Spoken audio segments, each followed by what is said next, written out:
kufiti ase afa nsam no mu nkyeremu enie me no kasa Ghana man petimi ekomu na nsam a omudi ho nkomo yi omocha so mampani John Dramani Mahama ono no ye Ghana man pani na etimadi anim a sansam nyina omowesade agu efom de akere Akwasi Kokko na omo say potoka sem no a high level special event eno no ewo reparatory justice so United Nations headquarters na dwumade ni nyina ekoso na omampani agina simpini apaso akasa eno ada wanwume no nsabrem kase boye bebo nkase ewo nsam bi omampani ekeka ewo ye United Nations headquarters wona anopai so ensam ne bia ba no o kyerɛkyerɛ mu sɛ obakɔ so aka Akwasi Kokko na wa kyerɛ ne sɛ de fa ne Europe ebetu mpɔn akɔ nanim efa ne infrastructure mu adwene mu sukuu mu ene bibia no ɛho aseda ne ayɛhwɛ ne mfama abibire ma sesan sɛ nipa dodo a mu betu mu fira bibire ma se de kɔye ɛkɔyɛ mu kuro yie ebi mu esi adan ebi mu esi schools ebi mu de we ni nyina no ni nyina ɛyɛ abibire ma se nipa obefa ɔkɔyɛ mu a ana timi abo ma magina mo na so saa ɔto an nsɛm so amana nso ano kyerɛ mu sɛ yɛhwɛ bibia ɛfra ne sɛ economy a okɔ ɛyɛ abrochirima ma Akwasi Kokko krom no bibifo ya ana de ekɔkɔ di dwa we ton we yesei ene ma akwaso ho nyina ya de sei bibire ma se ya no mbefa sankrofo nyina de kɔ ya senka saya na nanom nyina da so tia bibire ma nka mo nyina hwɛ ama adwumade edi nyina so atimi atumpɔn ɔse onka no nja ɛyɛ agriculture ɛwɔ atiri sanso na efom agudie tuo ɛna afei efie nnuma ye ne fiefie mu nyina no nanam na atiba kɔboa ama Akwasi Kokko krom atimi agyina ne na so saa enti nam saa ye so ama ɔkɔso akakai Akwasi Kokko sɛ ye nanam atiba bɛ saa de we nyina de ama ɔmo na atiba bɔ ɔmo kuro na agyina ne na so a ɛne ye bra so sɛ ɔmo simisa so ebu nkɔmpɔ bɔ ɔmo achi na sansɛm we nyina no ɔmo bɛkyerɛkyerɛ mu de kyerɛ bibirim na ɛmmoa bi wɔ hɔ ana sɛ nsɛm bi wɔ hɔ matimi aka ɛde kyerɛ bibirim sansɛ bibirim asɛ ɛna ye boa ye ɛma de kan sɛ Europe na ɛnɛ yi etimi gyina ne na so a obia preso obekɔ no akɔkɔbɔ n'ani akɔhoma empo no akɔtena so obekɔ no akɔkɔbɔ nti nsɛm a ɔmampani John Dramani Mahama ɛkan ye ɛwɔ dwumadi nasi.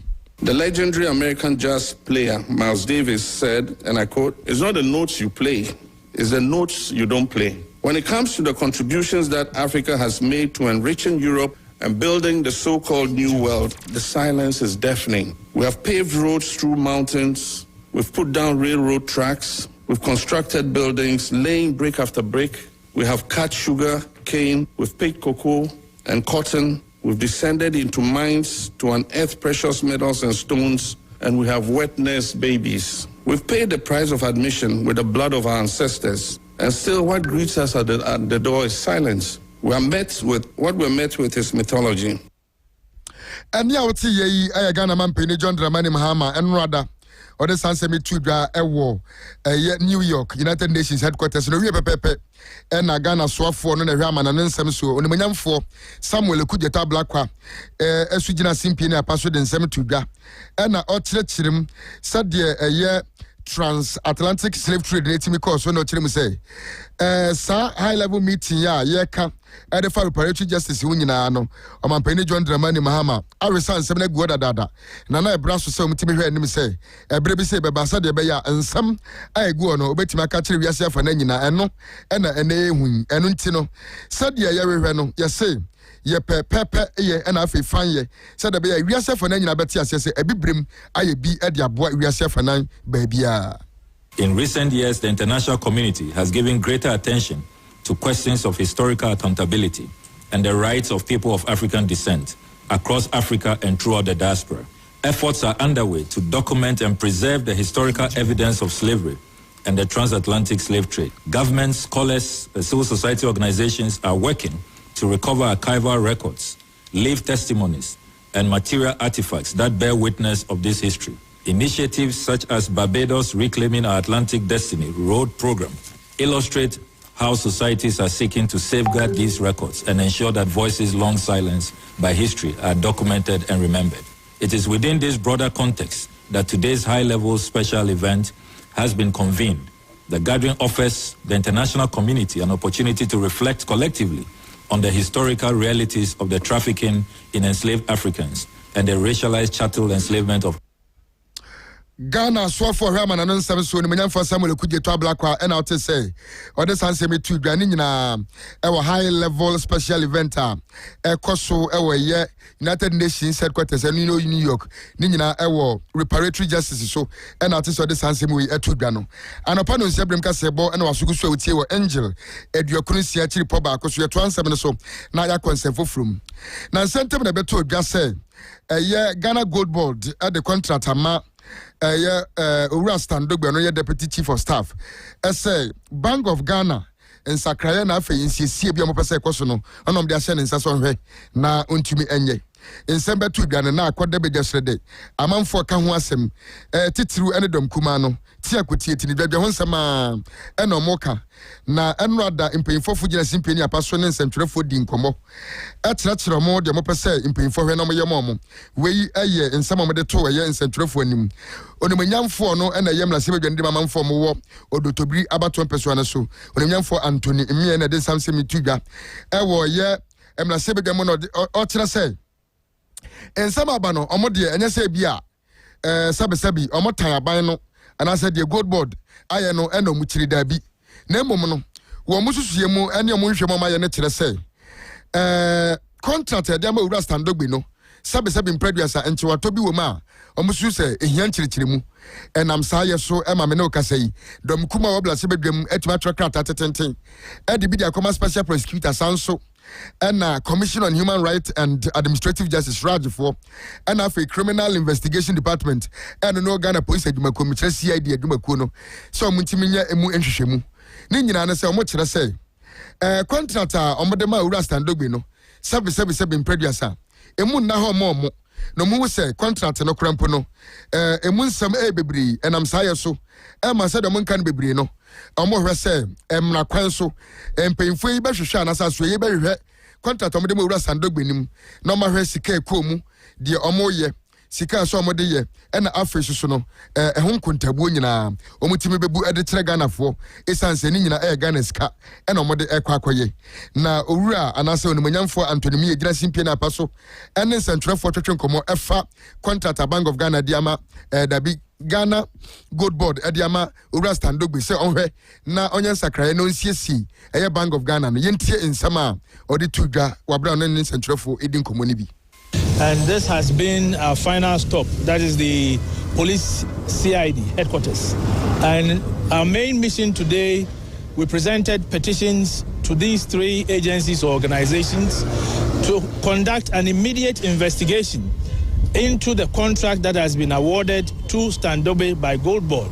We are of the view that there were several irregularities. The laws governing the awarding of contracts was not followed, and it is even likely that this contract would cause financial loss to the government. And so our petition simply says that this entire contract should be investigated for us to know what actually went on, and if there were any irregularities, the law should take its course. We expect the law to take the law within the laws of the procurement. If the procurement was not properly done, you know what should be done. You cannot permit sole sourcing. If that has been done, then the entire contract would have to be abrogated. So at the end of the day, if it is established that the company that won the contract did not have the required documentation, if due process was not followed, then we expect that the contract would be terminated and the proper thing done. We have been to these three agencies. All the three petitions have been accepted. They've been received, duly acknowledged, and we have copies of the acknowledgement. So we expect that the three agencies would do their work as required by law and let us know what the outcome of their investigations are. This is something that is very, very serious. We expect that they would hit the ground running as early as tomorrow. We expect that investigations would begin, and we also expect that it would come to a close before the end of the 14th day. The reason and now see odotobiri na sebedwani onimanyamfo Anthony Mmie and now to say ojina dom kumani nyinanem enrada wabra na omode petitions na ekọ SRAJ special prosecutor na afei CID fo aso ye say omonye nhwehwemu na mohwe contractor Ghana Gold Board for the Amawura Standard Bisonre na onye renovation ewo ye Bank of Ghana no omo say emunchiri mu no omo dwene omo ntiase omo hwe na mo mfa nchiri mu mra se de be ya Ghana fo nyina soso ebete omo ho ase eya no pa no nsabrim ka se bo no asugusu awutie no ewo angel radio kunisi achiri po ba akoso sibility yensi bantu makroti ene mama brepo janse ya anopai yegusu ekenka nsem na mako edema na ye to aso da ne etuti se okode be hyemo to ne nsem jabum na yakopiem ewo ahafo ano north eye municipality nim ni nyina ewo asante mantema se ya na me ne okase onabo kwasi adusia no ne municipal chief executive ne mpanyimfo e de aso abofo ma omobehwe na omasi eye health center and health center ewo ye manfo na afei 6 unity classroom blocks eso ewo numasua ni nyina ebeboa ma English and Arabic primary school no eso etima fa ne ntoma pa ade afura na wabra adwumadie yi ekoso no onimanyamfo kwasi adusai ede nsem to dwa no kire mu se sabe mpaduasa eba ne suku na afei apomuden dia inkeni kwa se o man bia edidi agro esanse eno ne ade kase ebeboa ama nipa anase nipa setena betimi etumpon se unya apomuden na afei susu no ohumasua ekwa anim na beboa ema daate kura oteso na afei eye omaya wo mu no ebetimi akwa anim enam saa ye so ema mampani John Dramani Mahama na niso ade hunu so beboa ama suku akwa anim sanso na apomuden nsaba akwa anim no etimi aso omo so ene dai omo de aso abebefo mo hwe na omo be si health center de ama manfo mo manfo na afei English and Arabic school no wonu masua oto aso kire ne nsem se obekoso ahwe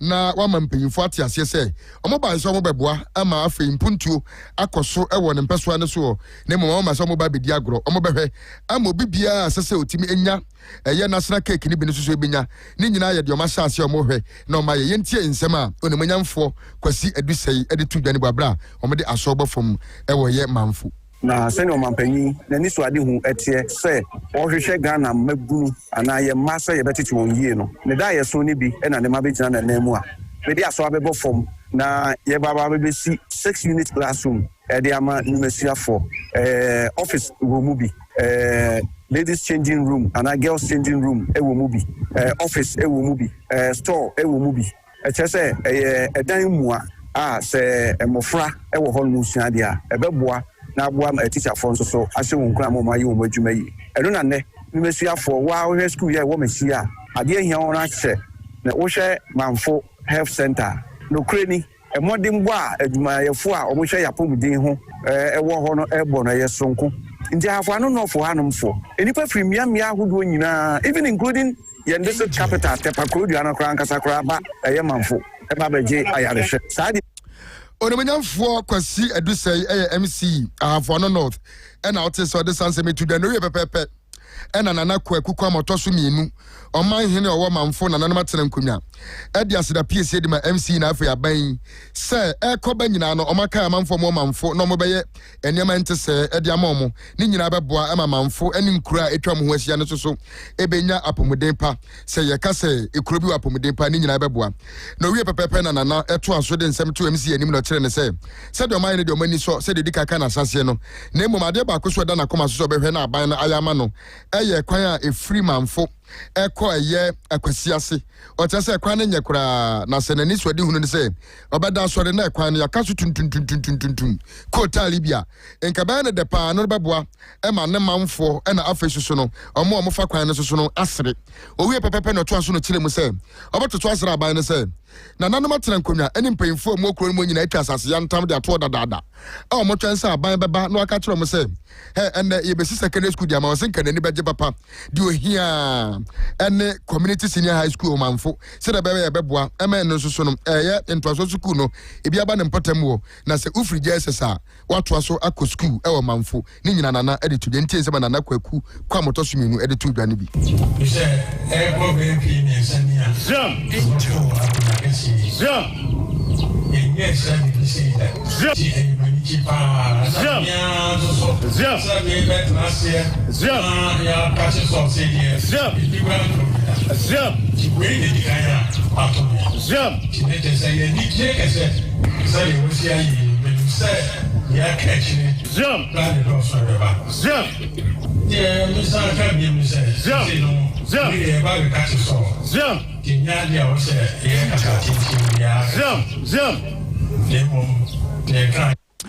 Nana kwaku komato so mienu eye mamfo manhene na ote se ode sansemi ede to mpanyimfo anim se omaye bi na sade mpanyimfo ka no ye da se bi mra bi miniti akwan na afentu asosu kusu mpanyimfo mehwe na omunsi bi emfa mamu.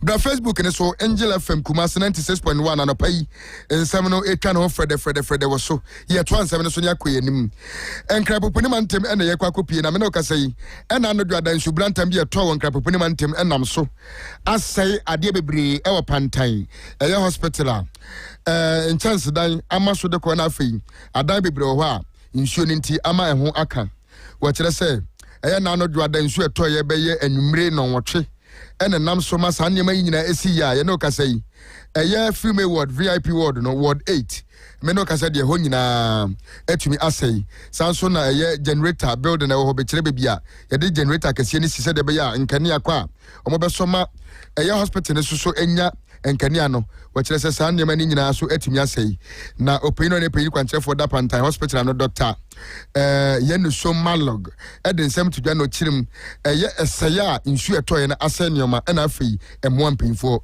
we say ode ebeboa wo na insu no edameji a number of places within your hospital your female VIP ward so sure adameji no roof na here na about 3 or so years ago no adameji no apart from your female VIP ward no your generator set house no roof no so ase and I say antimi aye no there e be ha generator set to light call for antimi light for the hospital your wall I was a southern part of the hospital so when are tough so when it has affected your quality of care any your staff any your patients are more on admission.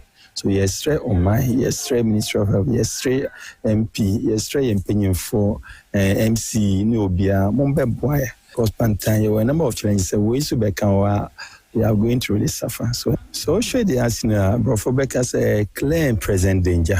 Say look, it's already traumatizing the staff now.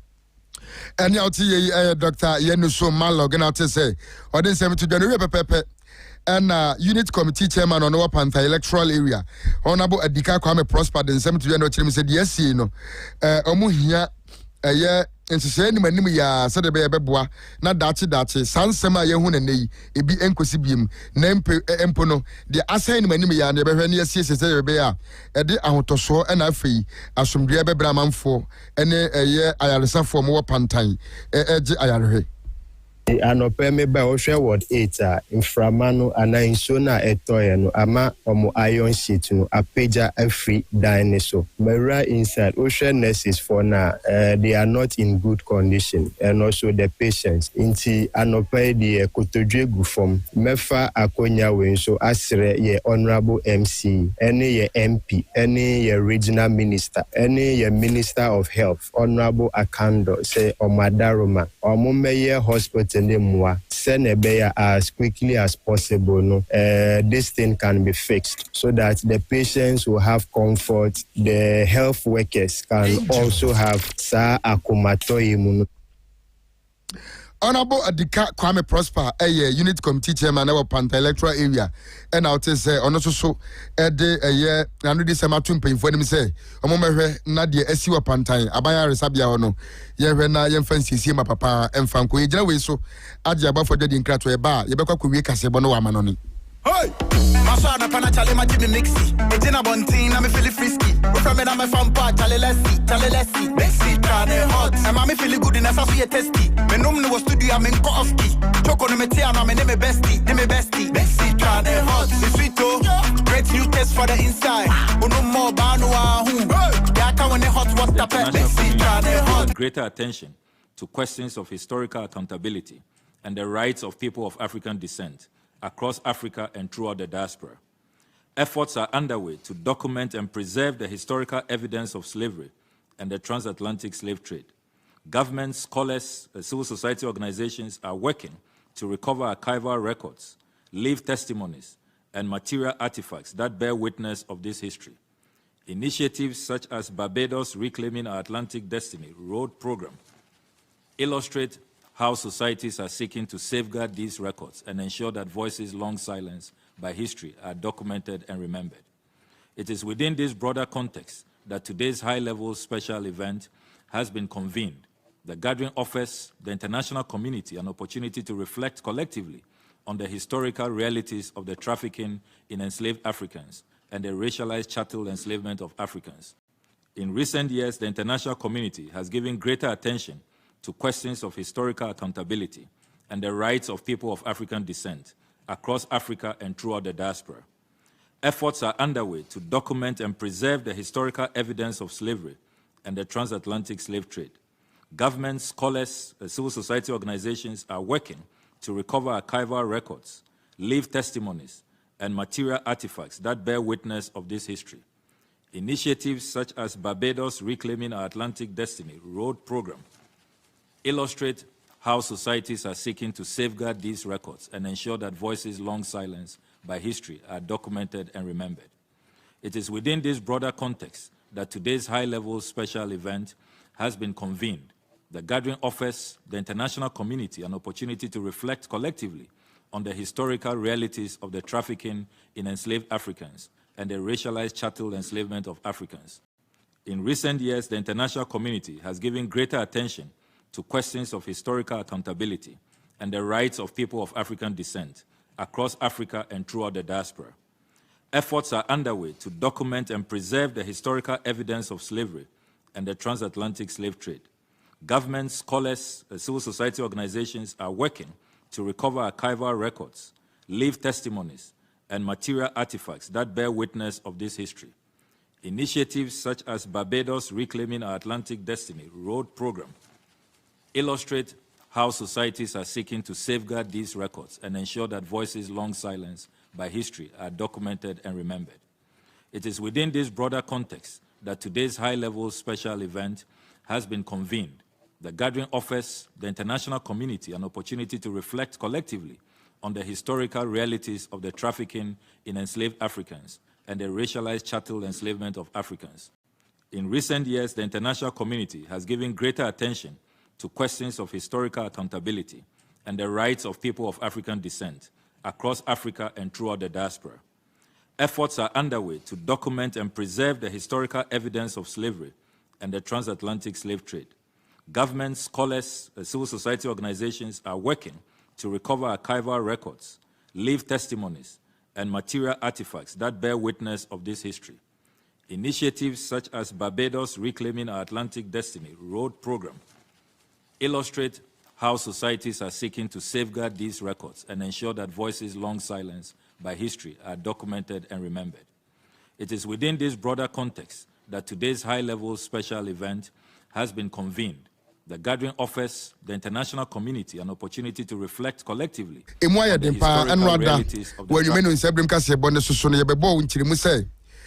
Russia for us say to two drones be omochire say eno no the largest aerial attack amode ko Ukraine for so na we no the omochire mu ne say and they omode don shred you and 24 hours a launch drones no makomako ahankro ne aduanan enwotwe 948 na Ukraine Air Force leading sama betu ja say sa drones makomako ahankro aduanan enwotwe no Omatum makomako ahanum ene afei aduanum ensia 556 drones no matoa omochire say enwa brada be daytime ni ma we anya na dwo no moto enikan so no moto ya omochire say omo target Ukraine inkura kese no bebri na omahwe no masei ho na omo se de omoto ye no akum nipa makomako miensa ena nipa bebri susu eprepre mu oden a ni nyina susu no Ukraine Air Force for the ababetudwa no mo kire say nye no nko a ohwe Bernardine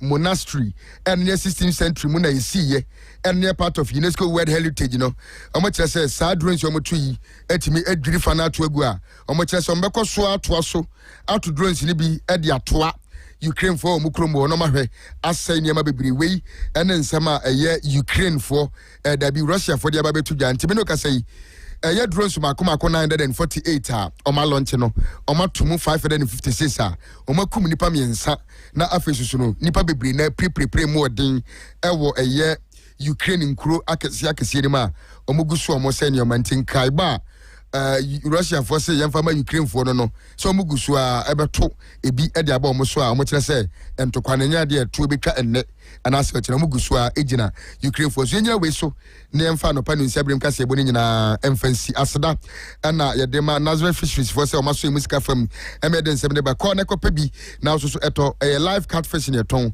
opede ye kunu na yasan so aho a ye ma obi enketenkete obetima nye no ne nyina ne sika bam ko ne kopa bi na so koto ne restaurant and I said trouble and a person supply bia ya crowd say be supply bi ye wholesale retail ho inti say wutu ato na say open back open no ye ma obi ma so wo wato na akwakọ yisu nation delivery ye eno inti we tira kwan e wa aboabo kesi so ko ban na be hu ye frɛ ye 0504 096 521 Nazareth for so edin komo Atuma Rabank PLC eguso ekura osikasem yentemai na fa onkobo mo na osikasem enya basabasada adansidie ku na abeka ho frɛ na ne omo ndin komo 0501387036 na ne omo ndin komo Angela ba product udwa so new engine cream and soap no ebo amanfo pa fa semina ni dware fa cream ne sresra wona mani sansa nyina etu ayira enje factory keke no ebo na osisi yare wapaso ye nyina no wo sore na pagina na so brand ne wakɔ adwuma Angela ba Mr. etu malaria na se wonu mato na untimi ni no na make am for the amount oko chemical herbal and pharmacy shop my buso say wutu ato na say penny back penny from paying for 0322091874 na 0244 780828 and 0208164457 na one Angel Herbal product in paying for Edin Komo no so musika fam am yeden 7 nyina yede ebrewo some for paying Aboaje Dominic Sanso na no pay Imano Mafu na de call Facebook ni so kenkan ya temenka me emoso hene asonaba kofiti ase so reso na anopay sports for no edi shake up na de aba quality and afi maukudu ebetena se na mo de agropama so nsem edi abreye Sanso na mu wie pepepe morning show no eto so Angel in the morning na Kwame Adjei Bohyen said na podi kan ede prelude na ede brew no omo tenase one na bedwafo nyina na nsem ekoso organ ha sei de make banner headlines various newspapers ni mu nyina no ombebo so de akere na afei oma find lasting solutions to some of the problems anopai ombebo so anopai no intiri nyina ekafua na ama Angel in the morning anopai branding full pack and the blonde and you are feeding in free say up next shake out sponsor quality and a free maukudu edeba you did that rubber confidence to be the best.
Biaso etime akoso kama freno obeso recharge o decoder ofre basa watete so antese commissioner de mano enye discount ticket akra enti freno mesa baneso na dia ka nyina de ho asem e de amete fo se de yakwamono ne na ye de amono ne nsam no ade atuja ade amamo eme biaso etime akoso kama. This is your station Angel 96.1. Join it, yay. Facebook no so na fei. Yam fan sam no emfama o. Eme biaso enkoso kama unim say. Enrada emano a Champions League no matches ni bi ekoso ena diaka no enso ebetimi atwaja eme biaso etimi ekoso kama enra e matches ekoso no e wo se me den wasam no enso betimi atwaja ema mo so etimi tenam say Chelsea for ni tiam enam say enra omini Arsenal e match no etimi ekoso no Chelsea for man no ensem fan twaja say Arsenal asem o masisi omo atese sano mani nyina no enso betimi atwaja enam say Arsenal team no omo bought 3 goals Chelsea mano omo etimete kanimba ko emasa gamer eno enso etime course no mamina ne den ane tasestane ayestana Blankhouse wonom ene to atene ni kan edima team no ena fe aye Kro Kelly eto atena mieno eto sumiano ni ma team no eno etino yemfa nto just Alessia Russo wano so eto atena na go bia mamina ni team ane tese Lauren James esaya no masa ema de bi bobo masa sa go no say no abete se bema ebetima son say Lauren James no ono oye nifa oye right na eye bonkum pa bia no gina wano asoma bono ema bono koto atena hey masa me have video am say hey obapa na say go say in January obulusu 3-1 and from that medima Arsenal ema sa game no and from that me cost return leka and no be cost no Yada wasam and some that about Twitter and I'm say Chelsea also say enra game no cost emerita and was a return leg no and some that cost was Stamford Bridge into Tessa Assisia Omasiso me kwambia so omosom never try say ometime kwakwesomo no omosom let me qualifier and no any Tessa Jeffrey Oba yada wasam na Twitter nyanonko and no ekoso Emmanuel Wolfsberg and so as a kabako Emma Leon omentime antisaka and no etime koso ene emate sawurwa enom debeto tawo mano omo Champions League no Real Madrid mano any FC Barcelona ma ena Asia El Clasico ewote samanim no enom aye 5:45 ena sa game because na Madrid for no adentina man famo de na Santiago Bernabeu because menya ntesa return leg no ebe koso Camp Nou entem ebe koso Camp Nou dia e wono so enti no say enkamoso Eko kata stadium no so Santiago Bernabeu nam do mo so na manager no ekoso afaro Di Stefano Sedima eno Manchester Jeffrey Oba ansa na Manchester United emanu so any FC Bayern emanu na Asia Manchester quarter final games no and some let me Twitter Manchester Genesis Old Trafford and as I game no and some let me Twitter ya dey wan send me for enro na jo ya dawa anasanya na chino kra enyumere mu ho eye ben no num kwakubo no nsem ho ene atesa eye video bia pie antesa esa video enu etime pie no ye wonya ne se Mohamed Salah ena babetena on hey any so penny what better we dear now baby adai o baba catch some ebia say Liverpool team no o baba to so anasem ebia o baba catch say ejibesa team no enya jabesia kama mu bia mana ye we yan sam Salah so or the Liverpool for na senior eka owura no eja Liverpool team no o senya de obeto so and some them Liverpool 9 years what be the Ediama team asum no I was so no and some that medicine football Emma no maso letimi akoso ode yenkoti yesade owura na ne team adetasa Mohamed Salah a osina kai adema Liverpool team no adebetu twa enra ese season ko na wie ya enya do beto so adema Liverpool etim ne biem.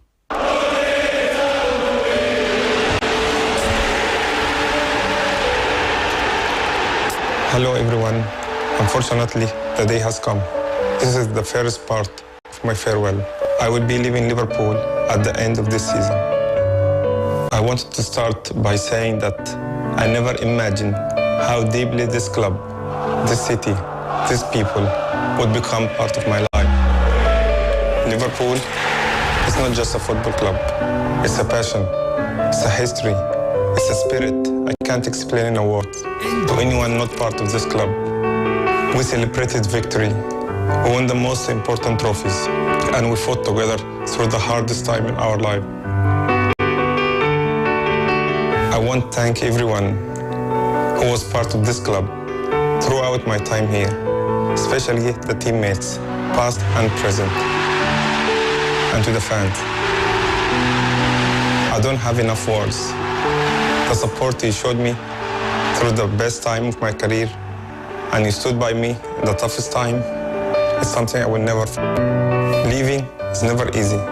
You gave me the best time of my life. I will be always one of you. This club will always be my home, to me and to my family. Okay. Eno aye message eno anakoba se Mohamed Salah ade betu ta se enya dia obeto so ade ama Liverpool team de se koba se season way ekona wie ya onto so ache so owura no ena de sansem na tuta ye de wansem na emeche for ekoba sa no reactions awuro ena te se koso ebeba so ne de wansem no ade atuta me de atuta se aye 9 seasons ena owura no ede de ma Liverpool team no owie no oje touches no makoma 9 and at the Liverpool Premier League no what Jimmy no Edison and also Carabao Cup and what Jimmy no Champions League ni bako UEFA Super Cup or Jebako is in Naso Club World Cup so bako FA Cup bako and also Community Shield and so or Jebako Edison and also after say a trophies no Makumako and Kuno and at Sorano and some Letimetia not do one says and nay Sakobas no can a top 10 a all-time Premier League players o mebesia kai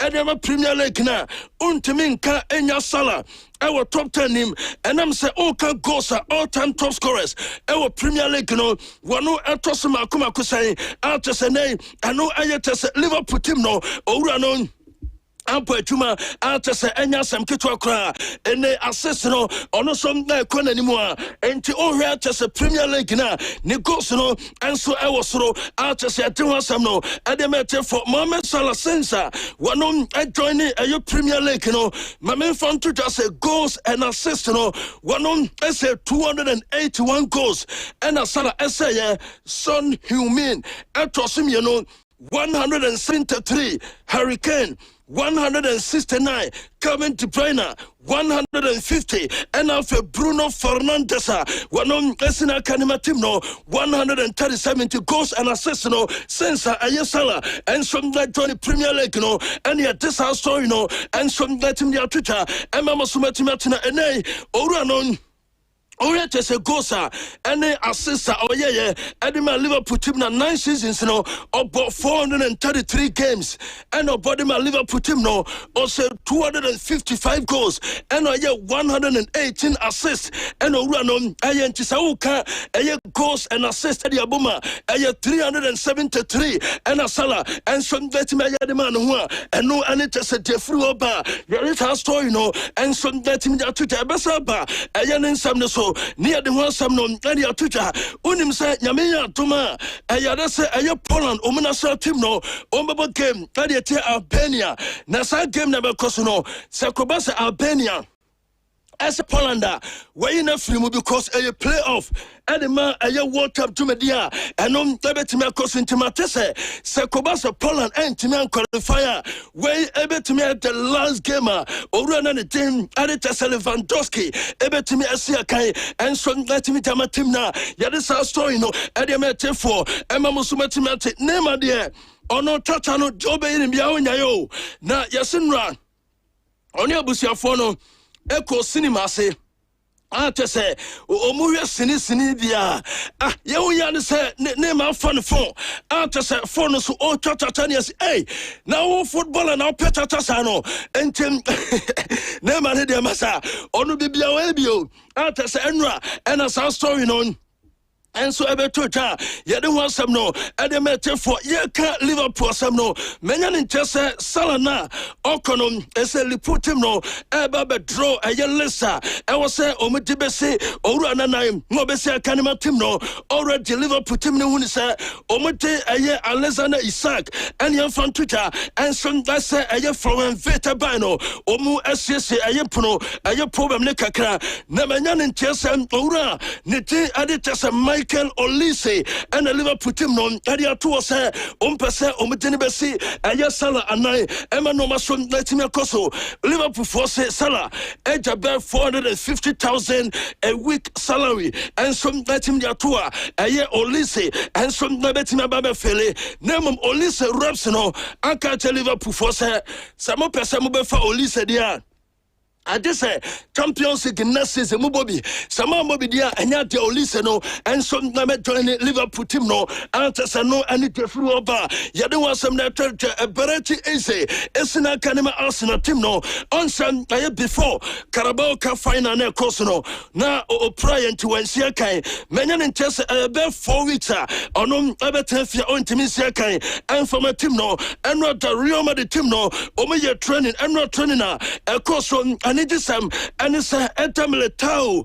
and or training and my team no art so run and what no and no a business end of the season and at so run and some then waiting at tona ya don't want some that Twitter ora ne team and the Freddy Valverde director no ya say and 24 saying Omo Vatania, Enya ye enti omini Munora Montero, Enya tem, MSC America Retano, and no Asande, na Mbapa Semi, and at a saboteur as a saltimer, Oranom, a priano. Unim sa yasin naina now say common MRI scan no mosu etime hadiahano ansana omete tese ebia a draw edia kano anasa omoso ndabetime treat no eye sa naina we prano enye ho eno mutwa sa scan no entim eye wrong leg ene koba so wura nti sa time na osi akani nyina no na wapra tese omese onpraye ono so se wapra omese onpraye ono so se wapra entem aya ne nine ba kono tese onpraye no eno mkoye sa tesa eno letime koso na sa story bebem 9:30 pa na mete wasam ade Twitter okay aya former aya tese nutrition aya specialist your friend Isaiah Gonzalez nan saying or the two just say mother doctors no Oma bon papa na aya sa story ni betu tano ko social media no so ko Twitter say hey on some kind afena Mbappe and so that no and so abetu tana also order aya killing na siye pa asa wono and so ayi just the incompetence Real Madrid team doctors no and so let me and also no ko na de ba ko e ha ne say so ko Real Madrid team na next player epra na was say omuso etimi a prescribe a draw edimana unim sam mamene se omu yusu AI sa chat GTP no ena omu de prescribe de ena say hey na mother doctors no say na motie atasem ayansama eno na to ebaya eno etimi akwa ha tinye pa yase Mbappe entourage no omu ya shocked e was a incident eno etimi se no dia sa ha de ena se kotwa eko prayer during game omini Manchester City boy no sa time omu ya warm up no omu so kotwa prayer no omu hu eno ma kotwa esare to so ene kobo first half ewo game no ene kotwa ebetimi atenafie wabra onsia kan bi mo season no ebe ko na wiye Jessa Toso aye Rodrigo Supra okopra ye enso na watese nansen kema eno ekosa no so no Rodrigo be pra no omahu eno msama ne to aso ebo be 30 minutes kanwa ene until 2027 ena Rodrigo ehun ebetimi atoni to mo say made doctors ne de masa oma bon pa enya some kita kwa Chelsea team no diamante se Moses Caicedo enso desire eso be stay edema Chelsea e wosoro onye na je enso se obefri Chelsea omu etim no enso team akwa eno ani defru oba na eye Liam Rossinia wano ne dia no ene matise coach no almost in a German a safe even because as a Chelsea and to now qualify for Champions League krana owura no abeto so na eye me source at me say Diabema Yasaki Ora, ne team anitese Liam Rossinia, and se ebia team no ejiku, and as a team no ejiku ejija, ematese ebia, Chelsea ebabeko relegation dia, and no bet me upam Ora, and yes our padia, Ora no adaso ekran position, antese no any deflu oba, yadin want some no, and emete for Nigerian so ankodu entire enra, 13 players, and a matem, and so makodu camper, and Kitoko, I didn't want some no, and I met for 9:30 a bar. You don't want some at the Twitter, you call local near local stores, you know, and some at media Twitter. Ghana.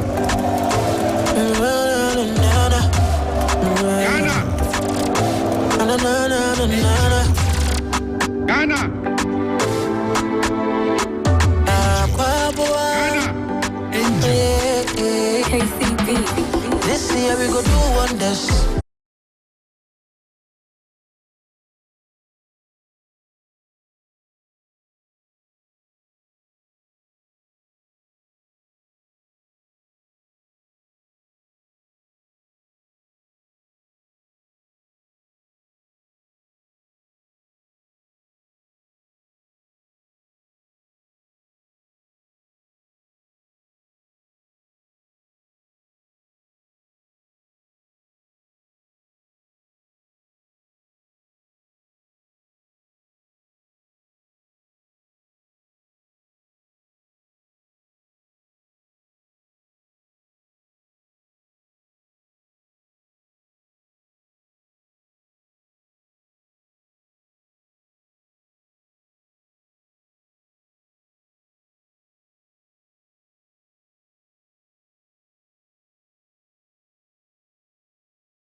Arrived Sunday, and then the players also started arriving Sunday evening. Yesterday, the rest of the players jetted in. So as we speak, we've got 25 players in camp. You remember that 26 players were actually invited by the coach, and then late Sunday. Okay, eno ayesema Henry Asante Tum ede atuta ede afa blasters team camp one. Yede wasem na atuta na sisi ameka say say oh take it and sansama fa where to Facebook no so am take it and almost sold out akaka krabi no ma ton take it na we sa wo hwe a de da so na onse baby wa ye green and na dia aye ye ho yesi honko na se wo pete kitchen bi ato a obenya bi 20 enfri na enkopem sa de ente de na tese take it no omu ato eye ni nyina enso atimi awie ene ye Ghana ene Germany mata ebekoso e wo Stuttgart ho ena sa game no ebekoso MFP Arena e wo Stuttgart na sa game no ebekoso enyanuru eye 30th nemum take it no masa eyasa ha Blasters in Germany. Anya match to akra aya den wasem na tuja na World Cup no say yesi amabia submit eye adwuma ekoba se ye bo eye games a o mebo no stadium ho e ma no maso etime kosinti Ghana ente ye de ebeko enum numben ena Ghana or say omubo ewo stadium edema se brasa se ba bebo game eno eni defru oba yede wasem na tuja asante kotokonso diamante ene se supporters chairman Solomon Ofosuware enra yese wako donate aye 300 cement blocks 300 aye cement blocks ediama aye kodoko photos adeko jati project eno kosunti eno eye chese enra enso eye donation eno etume cause we kotoko ultras no ene donate sa eye mpuno eye blocks no edema asante kotoko team ni se omufanye adakwaja project no ema taman solo Solomon Ofosuware and the lead eye ultras na omoko donate sa enoma we edema asante kotoko se jina omonem eda eye omase ema tese adia omaya no so many pa nti enra kotoko enso ensaka sa blocks eno ena ewo matu so Facebook ni so ena ewo matu bra omo donate ye enso etimedema asante kotoko yede ho asem no enso etimi ade Twitter ema mo so matimi apay ewo jumede sinti ya de si na bra Kwame ababeto so ewo engine in the morning nemom yamfa asida ema bus digital satellite omu etechire ene yete akudem nsam no ebaye media Twitter say mu decoder mo recharge ne say discount on ya teso ede amamu ye pa atese enye ketokwa enti enye hotels no nko a ene say omu discount no wa woso atobia oyinso ofie ne so no o mate so ede ama e say ne bo no aba from pa nti ofre basha one ne kasa o recharge ma o bon surprise no aba from nti game centers no guest houses restaurant and afi ankronkra we used to decoder bia no obese o recharge no ofre basha obedi ho dwuma ede ama obese obe install bi so ede ma obe install ne kama and so ede account eye door to door delivery enti kroma bebia wo bia ye be deliver ede amount eme bia so etimi akoso kama enye asem keto akra ye recharge no F4 enti se wutiemi a obefre number no ya wo Abrepo Junction shipumu Kotoko Junction o ehona benya bash digital selector one the bekasa number no aye 0200 050848 0556287757 na ne bash digital selector kasa eme bia so etimi akoso bra kwa me se aduro no wabobi obotanti ayo ye gina mu dendende na nya no anu kutai rock misha obotantim no obotantim pa ne din no mo kro mo ho den a o sorry da bia kwadwuma no omo kro complain so omo tiro na wo da bia wo yare na wo da fi masa wo de ho mo bo pa situation rock ne de unya the tumano pa the tumanumre on say weather na ye a bit cold enti omo a enyini kakra ba omo apamu se du se abra na nompenu mu ayemre enti wo hia angel rock mesha eno ne bebo ama wo bones no ne ade no ne nyina betimi agibe wo se nipa wo nyini a na ye bones no on say ye wo sama yibi shishishi mu ho no ma entimi nye friction dompeni kantwie ni nti se tititi efiri ho a na dompeni katwie ni tina wo she obi o hago so wa emre wakoto nanti ekwa antimi o bo rock mission na no na ehihye no ne sisi no na bibia timi ye kamanti mautimi nante mautimi ye di opeso mautimi ye di opeso adwumadin bia wo ye bia anope wo kwa utu esu na kru wa na esiso no wo de boba ko pe bokuru ane baako pe angel ne fa kwa adwuma so de obeka adwuma a obe bono nya adwuma ketewa oba nwumra sa bokuru ane baako sa kan de bia ho den energy angel rock misha o pedodo atu a ma me fa number ni ntuda na omumfrɛ 0244 719230 0244 186612 angel rock misha empany for any nkomo emebia so enkoso kama na ma me wish birthday ye junior tiero shata ewa akrokare ene junior tiero ene na woda enti ya wish no happy birthday bro junior tiero is a brother fantastic papa oh baby o chance ye die tire nya ne sensitive for ni bia sensitive junior tiero so yes we wish you all the best and then so your birthday I mean shana pa all right and so just say match near that by 20 Friday right Friday yeah okay might say players ni be Ephraim ina kine Brandon Thomas Asante mo pull it out. No me de injury. Omo play. Okay. Because omo nyina ball. Weekend. Okay, one of players are omo ball more than par in the championship.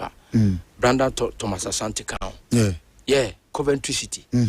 Frank Lampard team. So when that first. Omo bie gap nim 9 points. Angel. And omushe goes for fun. Ena we goes nso a Thomas Asante Asha utimi said this season no all form. But unfortunately we pull it out. Yeah. See our top scorers na we shot 12 goals. Our championship. The only day I was 17 and I shot 12. I have 4 assists. Na the team is hard after. He tells you say or form ananko they back ababa Black Stars unfortunately Akwakwesi will pull it out. This is not the first time. No, not the first time. Baba go Magana. Oh no, background starting yeah. Say obe commander starting Beth Grana de man. And Inaki Williams. Inaki so I say Inaki no onu upra tena feature. And an watona afi or bank kakra na was Akwaku pull it out. And Inaki the situation in the Black Stars no. I because a captain. A captain. Inaki ball bomber Bilbao. Let's over Black Stars no team. I say Angel. Semenyo ya. Semenyo so ba Black Stars no team. No be so full play na. We drew Ghana. I mean na there. Roads na ka. Because that time na Esianom asamoja no munta. No ball at the moment club so. Almost about Black Stars almost about ball. He did that you. Omo ko omo body momo class omo Black Stars omo samoamo then na na edi ni mo say oba me kura na yentai ni sa situation obi o ha ne club side o ya de pa fi oba Ghana Black Stars na ne performance no nhye da nkoyi papa na nhye da ni Ghana because Ghana players na omo bo e Ghana Black Stars ni nyina no o he omo international records na sa abre no so e wo soro pa sometimes bia I don't know say we set up on the camera and hano na say dia ya na hadwe say one are replacing Ransford Conendorfer so this is not the first time but this time so Billis so mu A-list and mu Billis mu standby no my friend didn't have so I think say too much is here kosui because you know this is the last friendly matches will be Ben World Cup and a bit many opportunities be to play other friendly games but it's the 27th and I saying and a 30th okay 1 against Austria 2 against Germany Germany crowd and report just a ticket in Kwadomo to oh yeah 30th to take Ghana versus Germany. Say your story. Your story. Ghana and Germany. Your story they will be your story. And I think say two friendly and a me team who the state of our team. Yeah.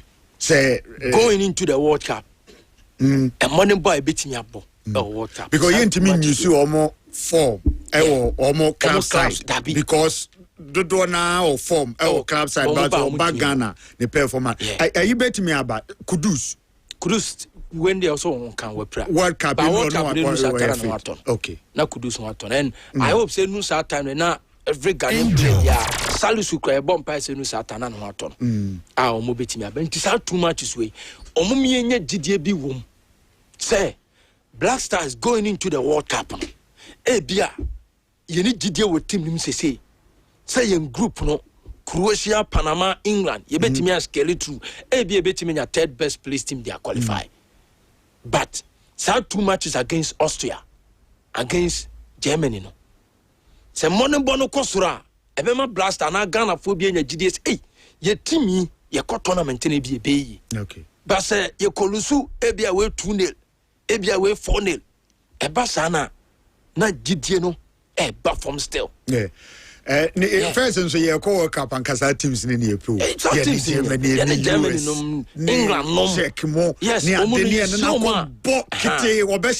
Portugal no. Namu omo bre. And so they quite busy a dodgy home. No, because your team no.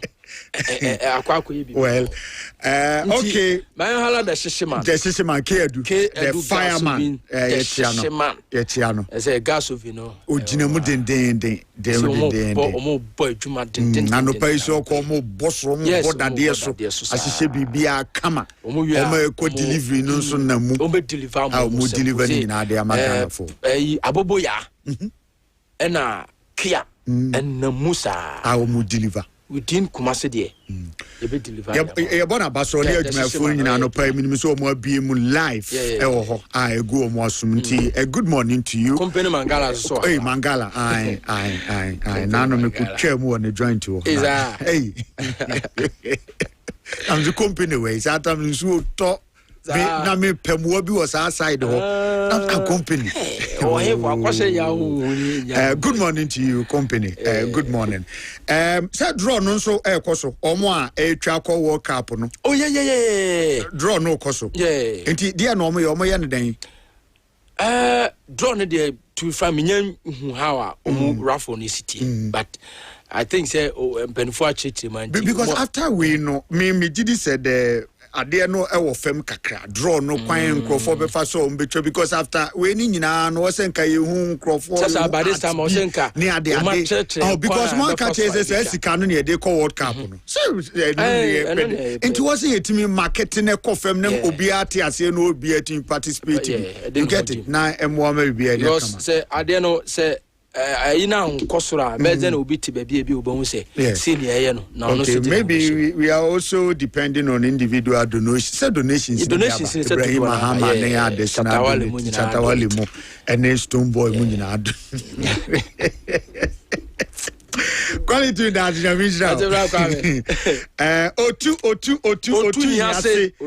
you UG Mats travel consult here can ya control ne World Cup ne honsem ni nyina no World Cup ne UG Mats can be ready ni nyina nse be ready take it ono de ye me de wo ho ne say oyobia ne di hu hia no yes enti okwa enye say o kono don sa ko hihye boase na ye okwa untu kwan da wo se de na binum suro pa bi untu kwan da okobie na asem so akire we o pese metu kwan no onya kan ya pe no o se nipa na desperate na afi nipa na pe kwan bi so be fa so obebu because ni so pese o tu kwan enti sometimes yeah men crofo bebre crofo do o mo sa hye boase on that but I can assure you UG Mat is there for you okwa otie wasem ni nyina wa hwe education level wa hwe skills ni ade awo so when you opportunity be that this country be the how betimi akono akwa adwuma ho beboa New Zealand is wo trase chire mu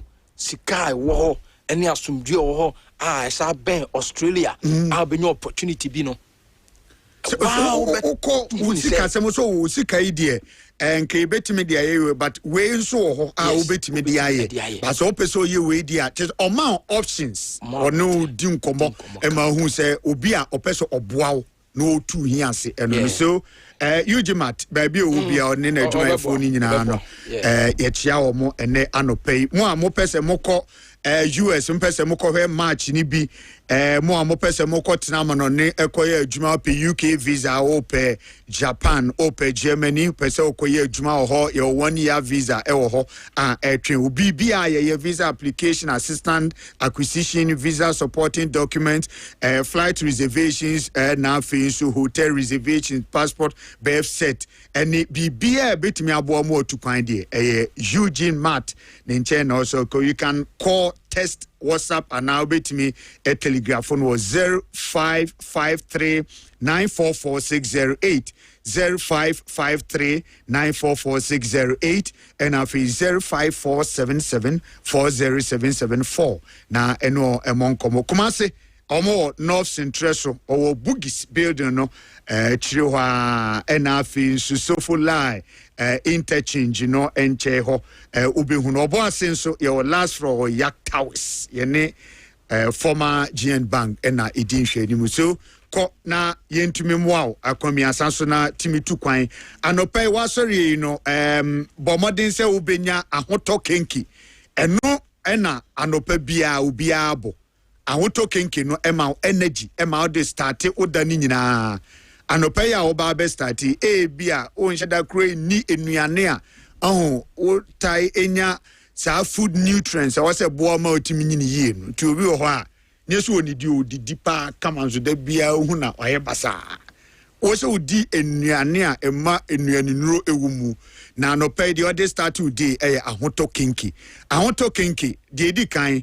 ye ne fresh nti anopa ya na ye yenye mfenkuguo na de enche so anopa ye okọ miamia hodo no aye ready etwen o ye milk ye de ye no nso no low in fat and containing fat bebre enti cholesterol yare ubenya ne ade ni nyina no yifri ho enso de ma sanso na eboa ema obi anafu anopa ye cheko ne ade na yi ni nyina efri ho ema onim se ye won vanilla ye won wheat kenke ye won choco peanut enso ewo ho na fiber ewo kenke numu no ene control sugar level no enti type 1 diabetic patients no munina mubetimi edi because ye low in sugar bomodin say obebu bobi anopai o taste ye den ope vanilla na ope wheat ope choco peanut no so you know a mouse strength moutim de you admatafo ye name Methodist Church ni de din mo goil crow from total macro share chronom reliance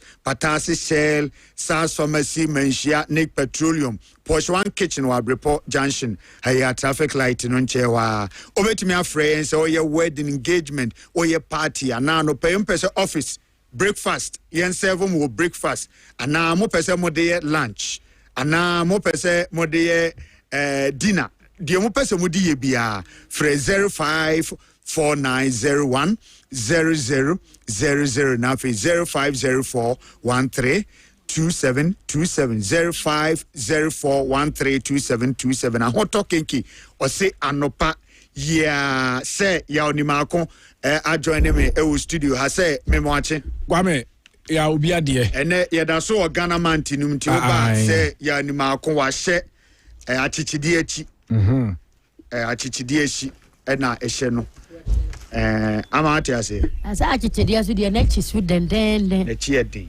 baba nti etre hwiano no wa twenity o de hwiano to wan wa twenity mental toughness na obi a nani eden na etre so obetimi a resist attacks bi e ba osu bia because achichide no say o sense danger pe no atwinity no akwa because no na ye ni protection wa kan nka nkuro no na born ho ban until alert the bia o alert o sense danger pe no akwa alert nti anopa braya wa ya alert ya rentale shem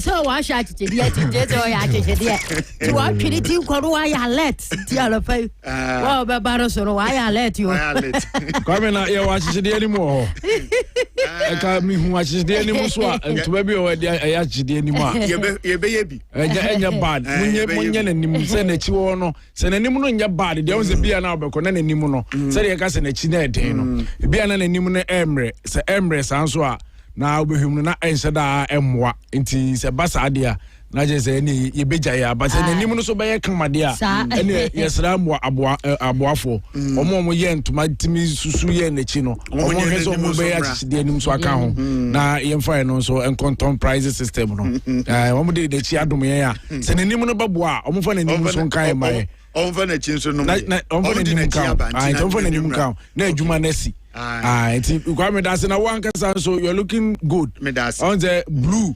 Yeah, me de bia one of my favorite colors. The to be my so blue. Yeah, na efatapa na designs na ye yiwe ni mu no. Homa na mo de yi pattern no. As a swag no e wo soro. Guy just say me wo takra bi wo bi wa no pa metimi hwem. Timi hwem na ma hu. Bi kura nwumre mu na ma hwe no ma hu se Kwame. Likely obese color bi say. Itimi no de ba bi siso ha. Na is ohu. Nti bi wa me hwe me hu say African way na Ghana month is unjeja hu de bisi na me say jeja me ho a obetimi adi yemfa nyinam sa pepepe good me my telephone nyina achi anopai na yenua ukọ ntribo ho a ya branch Kingsford Bedu one Bedu Gideon Krahene one ne brother Gideon anopai Kwame oye presbyni yes eti ewo presby sorry nso za de Catlas ni si ma de Catlas papa ukọ ni photo Catlas ukọ ni photo ya ho kachire bra yi so nkasa ba bra ya nkasa bra ya man be kan o ma men kana ohu ejira ma edi ntu de owia bra ya nkasa ba de owia eti full stop panyai Kwame a brand Kingsford ye niam bi na ade na o ye no nipa ya ade na ya no sai won say o touch lives kofu bi a oboaboa wo mo o hwe say sensitive de na ho de betimi bia no oye bibi e de boaboa san nipa no nyame hira no ya na meka say Kwame obi sika nso obi botom nti nipa wa ye adwuma ama no eti se obi decide say bia nyame ato ne nsema na nyame aboa no ti kwan bi so no betimi aboa foforo se teku ana asempo a bibi aya na esombo mare pa eti Kingsford nyame hira na adoya uguso a wo ye nkrofo no onka akoma ne koso ye nkrofo sa no onsa won sa no adwuma no nua Gideon Ankrahene business people wo asante manta mutitru ani Kumasi Krudu mu anope Kwame nyame mo a omno munwuma ne nkosoro na omuntimi entrim no momfa ni padodo na kom eya uhu be ma na so onya adwuma na Kwame osam fife bi otwo ode e ka ho na nkofo so omho akonfo e ka ho na mental health issues no ekosoro it is obi bia adwuma na ofa nkofo mo adwuma ni bia ya nyame nsa o munyina tutuma azifo na nyame aye madom amafa nkofo mo so eye adwuma nkwankwa mo bia munyuma panyina oda yuji mata no ra Kofi Amankwa panyini nyame nsa o na wadwuma nkoso yenua master yebo a wo so amazi Mose a wo nkunim house Italian burger Mose anopai special greetings to you nyame nka munyina mo ho na adwuma na mo ye nde sese man ke adu wo so oboa nipa dodo na ma omo nsa akoma no omo a wo tete omo ama omo enya ba bia gina da ache ke adu eye adwuma pa na wo ye no owura out on cast the Britain burger nipa wo so no omo ye adwuma nyina nyame nka ho the likes of Wadus mo amo car owners amato cars amo so mo de man crofo mo drive na de bia no onko tena fie na yire nya no go ayu esanse onko no de bia ba nyame nsira mu nyina se won so nyame ayi obi adom no afa wadwuma mo fa adwempa enkoso nye se de be ya monsa ebekoma no anope Kwame misia echa ye tiefo nyina ehia papa panso nana amansoko eye bunu nkoso hima wampa nana mechia ma jo so katachi na mpombo ko de nyame adahoro ma me ho ye pa ai se ma wonso ahini enu mu etre sa pepepe anope ma hye enra mi shia omanfo ne baako ano di ho adanse se ampa omudi omo anim no omo anu omo dabi omo se bibia ombe ka kire wo tu ho anamo on se no na ma leader ma no so ye leader so bia be kan bibia kire no hu se wo tu ho anamo ba ye hu bibi na momo nye ntena so sa pepe you act on nipa na sem no na me nipa na hu se ono nso ne hu hia sa papa onama no di se de wohia me odi adanse nti koso ane koso na kwamra bonsu yo tumfo so odi hene na no wusu dwomo so yo tumfo so odi hene chiame be nyina ba ya mpa me adapa ma menda Toronto baji wase Toronto Bajo. We are doom Mr. Jmambadu na jumam ho. Doom wa Toronto. When you are doom rant here in na usu abanga. Lawyer Jake do Mr. Radi Yankopon Miniaba could be Mr. Jmambadu. Na jumam wa babia Mr. Jmambadu so ani egeshi ale. Oya minim no ni aya kamani hwa ni ma sorry. No okay. Hwa na metenti aya kana. Mate. Meko amedaba se kwano sronkoso. Okay. Adoya ho yema me nyina manage. Ne ho hwiri bia Nyankopon on sanam fanhye ho namu. Okay. Where me fe pa. Me da se nanama nsoko mini ma yenye birthdays no quick one on na yemra medi nkomo because enen nkomo no do so President John Dramani Mahama is out of the country we ni Ghana has he amene wo kase. No ko UN. Wasa sa first wo tu kwana ana wa aba no wasa no ko. Wa ba no sa ko. Eni ente wo tu kwana fa wo da kro ya nko fa me nko bia. Na me hwehwe. O zo ni ma pa ni tu kwan. Senko ibat ma me so ma hwehwe nkro so. O se e bia senko ko UN ni di nko betime do wa. Ai. Gbate bia wa nkan kire no wa plan. Let's say me to na nkaraba bia. Obeko bia do invite me na me ni a kire bi. Aha. So ba ya nchere ya no asare koi be tu kwana pa aha Korea so ye obeko Korea o so me kwana me ya minyaka bia na ba no na ho de esi scale enka wo beba so trudruware ya be panet me video bia me hu say Don Sama post to video bi Chastela Charles Kokua Sample Taylor. Ose Ghana. Omo Ghana ye omo de no. Omo enum nsa na Ghana ye omo de. Na ono Ghana nye ne de. Se ne yia onya kwanya se wo tu kwan afiri Ghana okwa o mabiem. Ni emu Charles Koku Banye Sample Taylor. One Taylor ne akasa. Ada mma nkono wo kasa. Ose Ghana nye de. O me ma examples bia emo ogina so kasa o say players are no more bobo pen ni ade se okura no benben omo ofro omo kro omo mfa oben obi enfiu they pem one na so ben just association omo gidi se bia obe pesika e wo omo ho nti and na wo frefre omo na wo hwe no okọ sports stadium okoduru ho ne kai ese o ye mane mfe nwurom right anche eno hu se afenajan enso ba afenajan druwa na e bie gate abano o se ba bia GTV for almost satellite ni si no no de pick signal no e won e ma afenajan eko pake ne ka o kire se ese oman no a okun no ho ma oman no ball obebo ye ne mo ye enya hwe kura no se nka bibi say ni dey do a recognition bi kakra dey recognition bi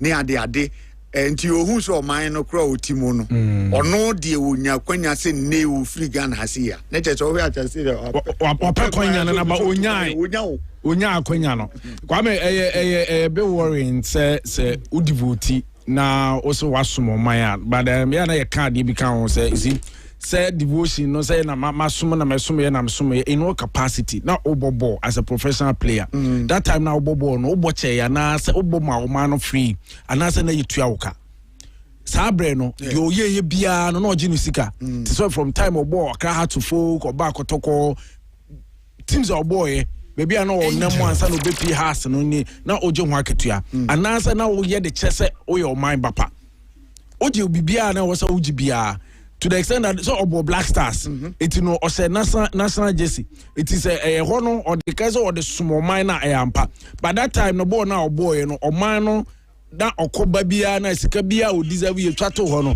ye de man na say amfa ama no oje ye it is a oje ni nyina wi ni a wo ye no that time no na we deserve bia oji tum so obeye no oje and that is one of the reasons me basically Asamoah Gyan kan sem bi se sika bia no deserve say usi akama Ghana wo say de man no wo say de man no na nsa som na odi investment bi odi because wan hwe ya daachi bi no daachi okone mre yemu ana ne kokura bomu a ana ne kwa hwehia mu a wan hwe obi amfi no enti ne se obi som awo mema te se omo ya ban nwuma ni nyina no se wo som no oji wakatua the old deserve sa time ni bia no woje eti eya nipa ni bi nsusu nya na me besom ye na me ye se ma o ma no that time de na uji bia na uji o unfortunately say udu level bi ne bia nka recognition bi say owura ba bia te say Charles Taylor ka obi animu no eti so owura ho na yese ye ma wo mfa wo ka ni nwuram but equally wu nua bi ono so ye player te say udu ho na e ma ne de ka ni nwuram a eya na eya pa but is it at that point in time o ma ya no bi o mu gina gate one na o mu man gate no they work under instructions except when o mu an kasa biases enti no hwe Kwame anima o Kwame de me am feeling no Kwame messing by your onima ko de on sada anya obi am feeling na me wa Kwame radio presenter your onima ko radio presenter kojo usu presenter adenti na yen ka say but that kind of favoritism na yekrom ha wa ha no every am of so it's about a system no system no it is like a bia or my arrangement to say obia because other countries now said you other countries here they examples now more legends no yes enye omonko enye Ghana ye footballers nko a the football the enfento nche bia Charles Taylor obobo wo ginisika bia sa abre no ti said the Reverend Osekufi was onya akwanya so was enko tukwan a country ye disike chasing was there be men commit na Ghana ase abobo adan was odo ne man eno otena ha na obobo nei no woni ne kasa wonu no ho e bi onya sa akwanya ne biemu a ko beko no akwa akwaji sika no because who say sika no ne hia sen say obe sacrifice ana bi ana nko betena Ghana it was a wrong decision for him said or doing this no so yes sir that time no otena Ghana ha Reverend ebo so betena Ghana bobo that time no na obobo na ye free ana na oji yemane bibi wo ho Kwame that time no papa no we a rhetorical question you may not need to answer that time no na ball no oba na ye si ho a yes me jitum so kabi okwa abrochire na nka de obenya no na so che de otena Ghana but that time no na obobo no Ghana ha na okasa onko no na obo a ye free ana na yemane bibi wo ho and what you two so bebo Charles Taylor no yin papa sawon that no yin papa because we show my we na hwa bunchira na wa we ka say o ko me o kwa bra Ghana dey hide masa Ghana wa mother Ghana hide omo no nsa na hide omo dey no me na make actually because kwa tra bia no so scan kwa no nsa me say me no nsa but Ghana e me dey so you bia na ba me mo dey na be bread dey me mo dey Ghana anya me dey into the wo person just kwa o ma sana o ka o me ya chance kwa me ma onye ni papa no yin papa sawon that no yin papa because we show my we na hwa bunchira na wa we ka say o ko me o kwa bra Ghana dey hide masa Ghana wa mother Ghana hide omo no nsa na hide omo dey angel me na make actually because kwa tra bia no so scan kwa no nsa me say me no nsa but Ghana e me dey so you bia na ba me mo dey na be bread dey me mo dey Ghana anya me dey into the wo person just o kwa o ma sana o ka o me ya chance kwa me ma onye ni papa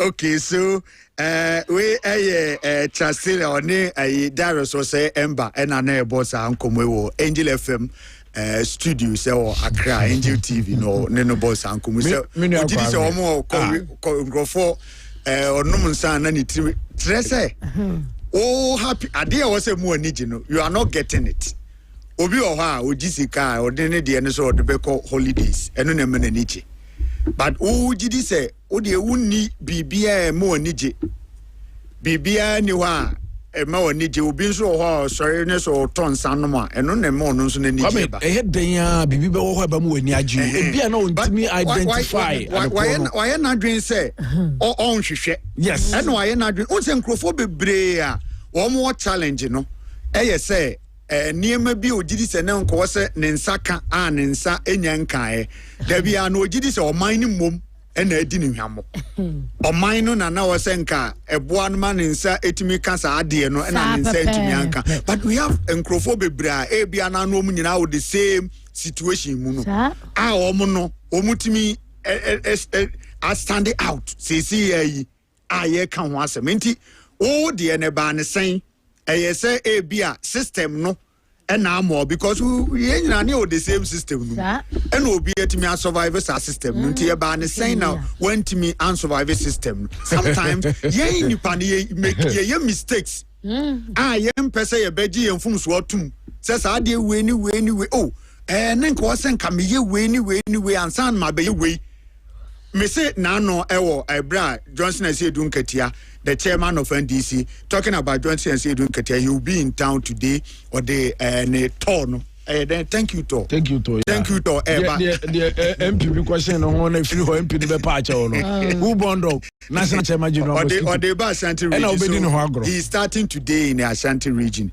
Or they the micro because we open the microphone share and yes a kaduma open.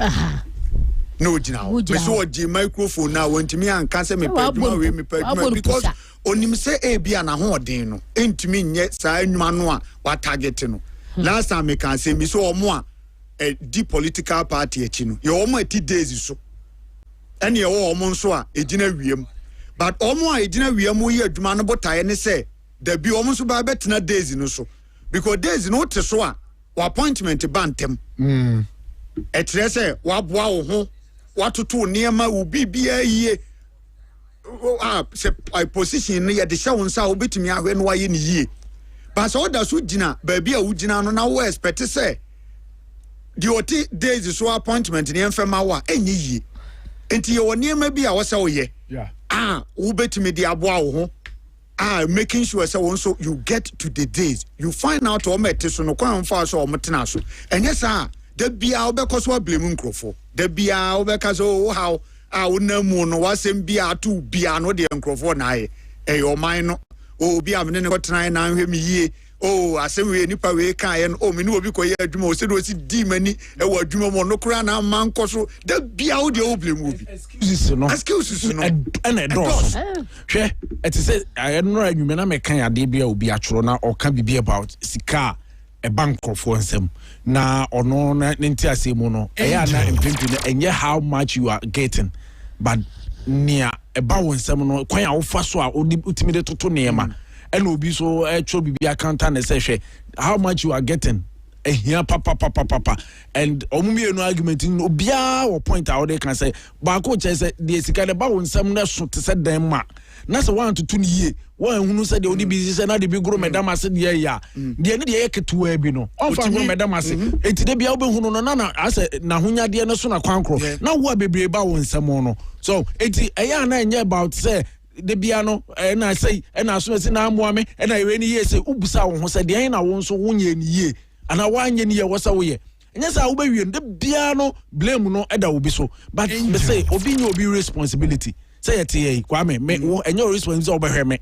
ana wadamfo bi ne ho kire na abeboa no eya akoma pa na opepa ena wo free mu no aka say oh menua bi ebi kuta me metimi aboa no ezi say nipa na amoa wa eya wo nanso enye na de so ase ono na owo so hel it is ha obesom wo man ena me besom ye na ena me say the fundamental question is that sa bre no omane ma obibi ana ya ma obibi na wuji bibi ana wonji bibi o tu kwan na kwa amana ne ati se bo ye ka cha stella de ntino omo mbo players no ensida se obi omko ball omo tournament bi anom ko omutimi ga se sika no ye de match charity ye de yese ebi nkosi aka ya nru ebi ase semi final so se ba bi ansa no maka se o ebi a yesi bonus kura se eti wo de no breso no de na wo je no de ye den eti obi the fact that onya national jersey e de say ye kura ya di muma no officer man no so asene ni monyam because there are a lot of people are almost qualify say be ebe won so opportunity wo na wunya ye eti ya ye nuamu bi ni nyai e na mbeso me no man no e na mbe ye bra sa bre na wo ye de na wo bia na officer wo so nsaka no oje ye eti ene eye se odu ba bi na organize o sa asomasinie enti ye ma akwanya bi na besene a fine say ya amfa ma wo asusuma ne nya say as a ena omina time when ya town and I say Ghana is not worth dying for the wo ye ne bia na officer who deserve say ogibibi no go ahead and take it enti na me footballers o musika asema ya me mpese ye be argument say na omo kire o e adwuma na wo ye enne wanye no invest a ochina oduru ne mpanyin fie mu abra e kombe dina manada enti ne wo akwanya bia wo ye bibi so de ama omina na free man panyin so ba why na they deserve wanje from ministers no mo kan one omukwa no mo ye na mo ye kwan ne meso no one na tell say so minister say na allowance nyina oba wonye obi agene de enti na obi kan obi aboa whatever you think that you deserve jo de and mane me na say Ghana yes you don't wanna to watch no mane wo ho na you don't ye mo man no but whatever if say you deserve we say the man no woni nko ho na je ogi a invest in ye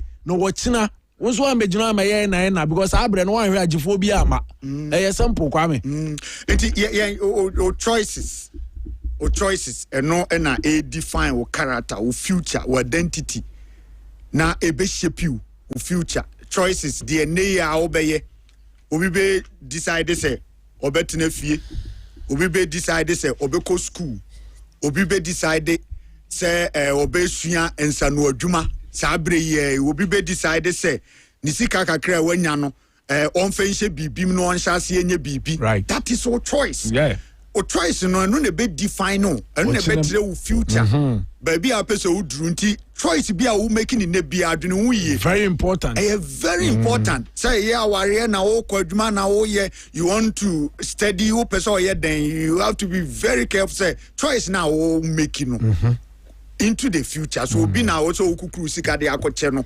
okoye investment bi a odwene won say daache no de na benya free say de be ya say eco failure unko blame others so think through or choices asana what take a decision bia o wiase enyesa there be a wait me a partial ubesu amenkrofo asere we are also live on Facebook Angel FM Kumasi 96.1 and our TikTok so yeah Angel FM Kumasi as well as YouTube Angel FM Kumasi sa social media handles in na obetimi join conversation no na uja wasem wo ho a che ye beba na Kwame abobo so amaye enti mo so am voice note opesen komo nyina no join discussions na because no 0246677566 0246677566 Kwame aboso achiro dada say Angel Rock and a ejinachiri e ma voice no de bia wo send ba na yetimi abo Angel Rock and only a dra wo de wo sorry wo to apostle your ba ubu wonsa wo se emfa yi mema no no be bo apete asampete wo mpam ejina mo na so a Angel Rock mixture ma wonsa ka bi edu papa Angel group of companies ediaba Dr. Koko Oten ejina no dura ehiamu bia ba mo wonu mada ho obetimi adidi na wodidi kama all right enche ye bewura birthdays no but before that me can say President John Dramani Mahama he is out of the country or call UN ye di kan abo I will come there be di ehun komo but the minority in parliament Omo ese the big push Sabre o use single source so sourcing ena ede Crawford a procure contract ewo instead say obe use sa competitive bidding ye bie mu ato ama obia timi aba na bia contract e pese yi kwan e free Abrepo Junction edikosi akoko space inti sa kwan no nana mansoko construction limited Kwame Adjei Incorporated say nimako construction limited nenka ye de ato so wan mu ne betimi aye ye mra no sa na kire ye tigi say bia de ye emergencies ehun so we die because ye bie mu ato we ma ebeche inti ye bie to o mu obia kwanya se obia emra na onso emechire do betimi obi bo betimi akaso kwan we se metimi de 10,000 Ghana cedis aye obi so da bi won de mamia me de 50,000 Ghana cedis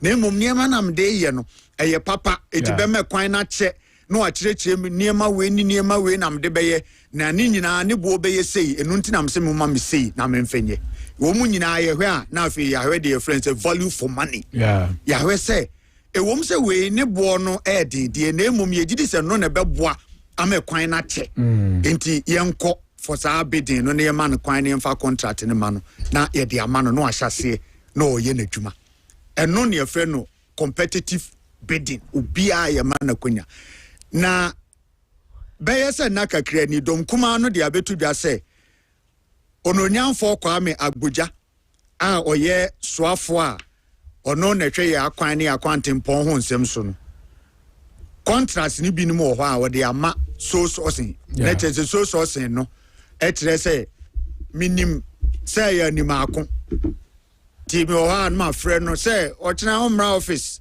na sa ba obedru yam so ochina me pese sa kwan we say free Abrepo Junction de kwa Space no ye nti me pese ona ye de bound na wo ye na madawase na madamase. Thank you Kwame. Nti ko ne ko bobo a ho ne ko site ne ko hye adwumase ne nipa na ko hye adwumase ne wo ye and ya criticize wo maimu ha ye se sa anema no enye emwa yen Media Foundation for West Africa and USU womo constitutional rights and womo etroye de ekoye say yema womo ye contracts ahodo a yaye e wo maimu asi na ye hwese de hu semtiri ba womo hwe ye no sabre no the minister na ba beje atumu say 44% of the roads are odo ye no e true source. Yeah.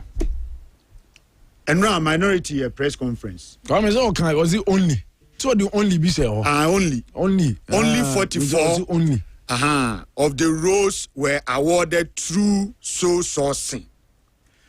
Now minority bisa questions be ewo sa insinsim we see eho.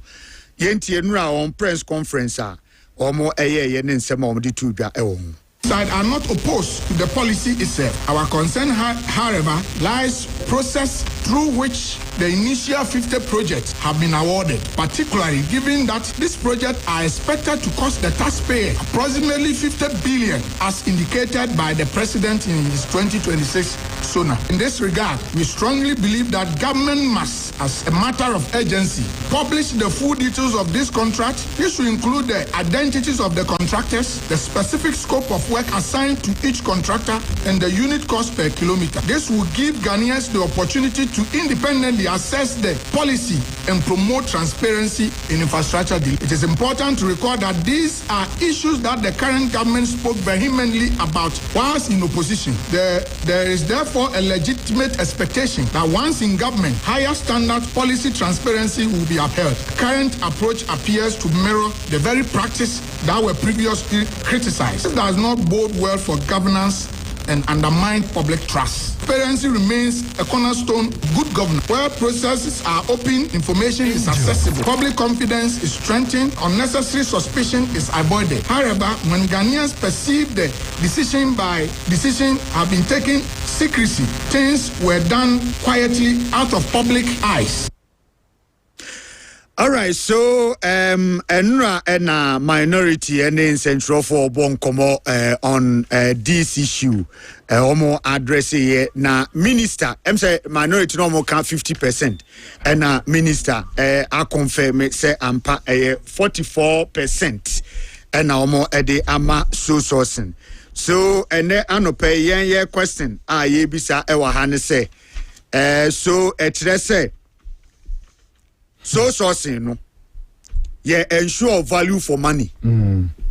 Ye make sure say nipa na obey contract na maye no ye de be mana ye dwuma no kan sika ye de mano no ho dwuma pepepe ene obey e de amaye na adenti na yentimi en resort to sa competitive bidding dawa no obi e ka on say omo address no minority no address no kan say ebra NDC wo opposition sansem we say omo kan ho asem say so sourcing no enye emwayen say aban no de ye contracts ni nyina de mema ofrewe ne de ama ne ofrewe ne de ama yenye competitive bidding yenye ne ma kwan ti afa ye ne ba ne sen ena wo so ba sa de kro na wo kan ho asem wo kan ye say enye emwo man no okay ya ye nyina na oya adwuna afi wonso ye sa ade ni bi just enra na ye juada menu mienu nyina Kwame be bia yeti ya me key point bia na me kai wo say angel enra kwesi mensa be bia na ojina no on one issue no okako bonkum ma reasons why okako bonkum no oka kire mu ama ohunu say that is the best option.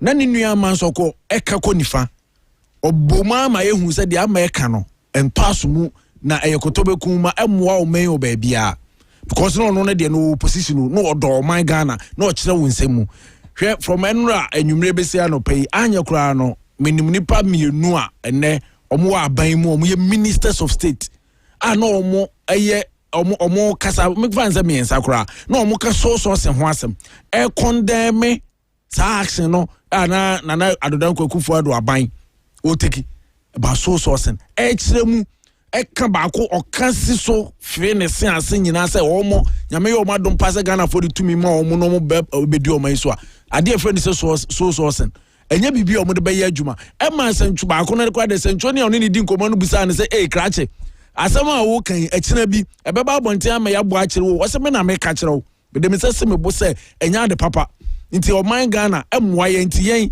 ye NDC for you opposition we yana the year promising in our manifesto, they said the Reset Ghana manifesto, they said, yebe amended the Public Procurement Act. Say single source yebe chaso because it's been abused. Yebe chaso. The only window will be emergencies. That's all.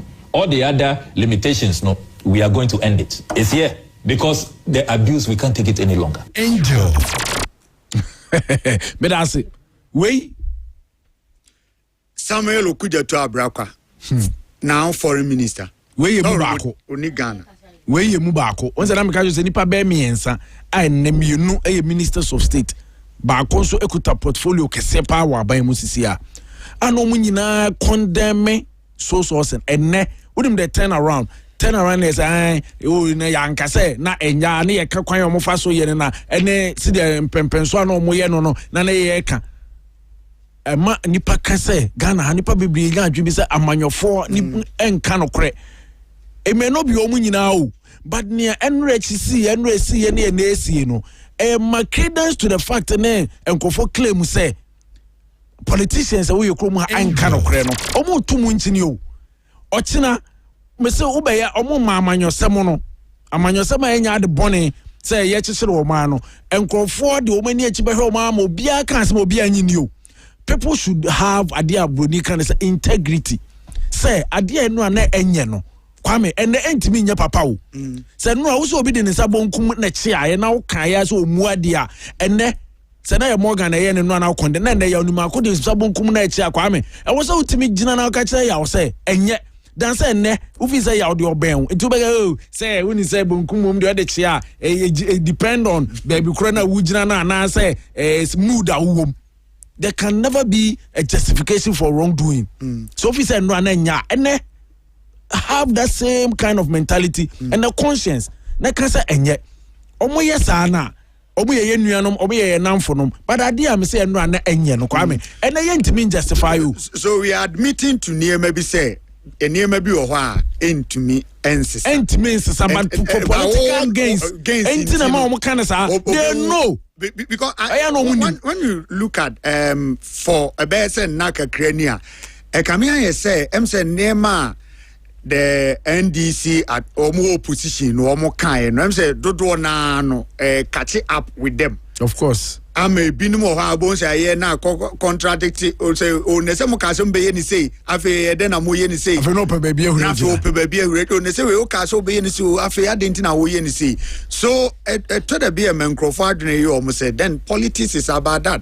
And about say baby develop or minus here what the fufuro be a be as a konya na ye peda na konya na yeso ye pe e bia mo wa hanoma sankwan kakra mo ko yeso ba ye benya bia be personality say we minister we say ne din asesa so you say we na ya Ashanti regional minister say we na ye asumasi na aba we free or na be asesa in political party but fan say Yensi o mine pa de and o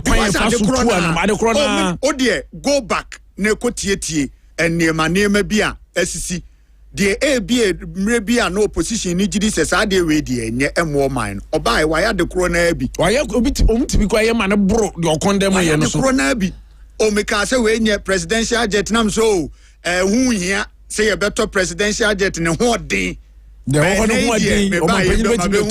there be and what's the sign a top presidential jet fufu. Ayana and Pedro Mo can so yes or munim ne omokano. Omunim say the all cano. Asem na all cano. Onimpa said the oka say was we mu and be wa feasibility no crowd form.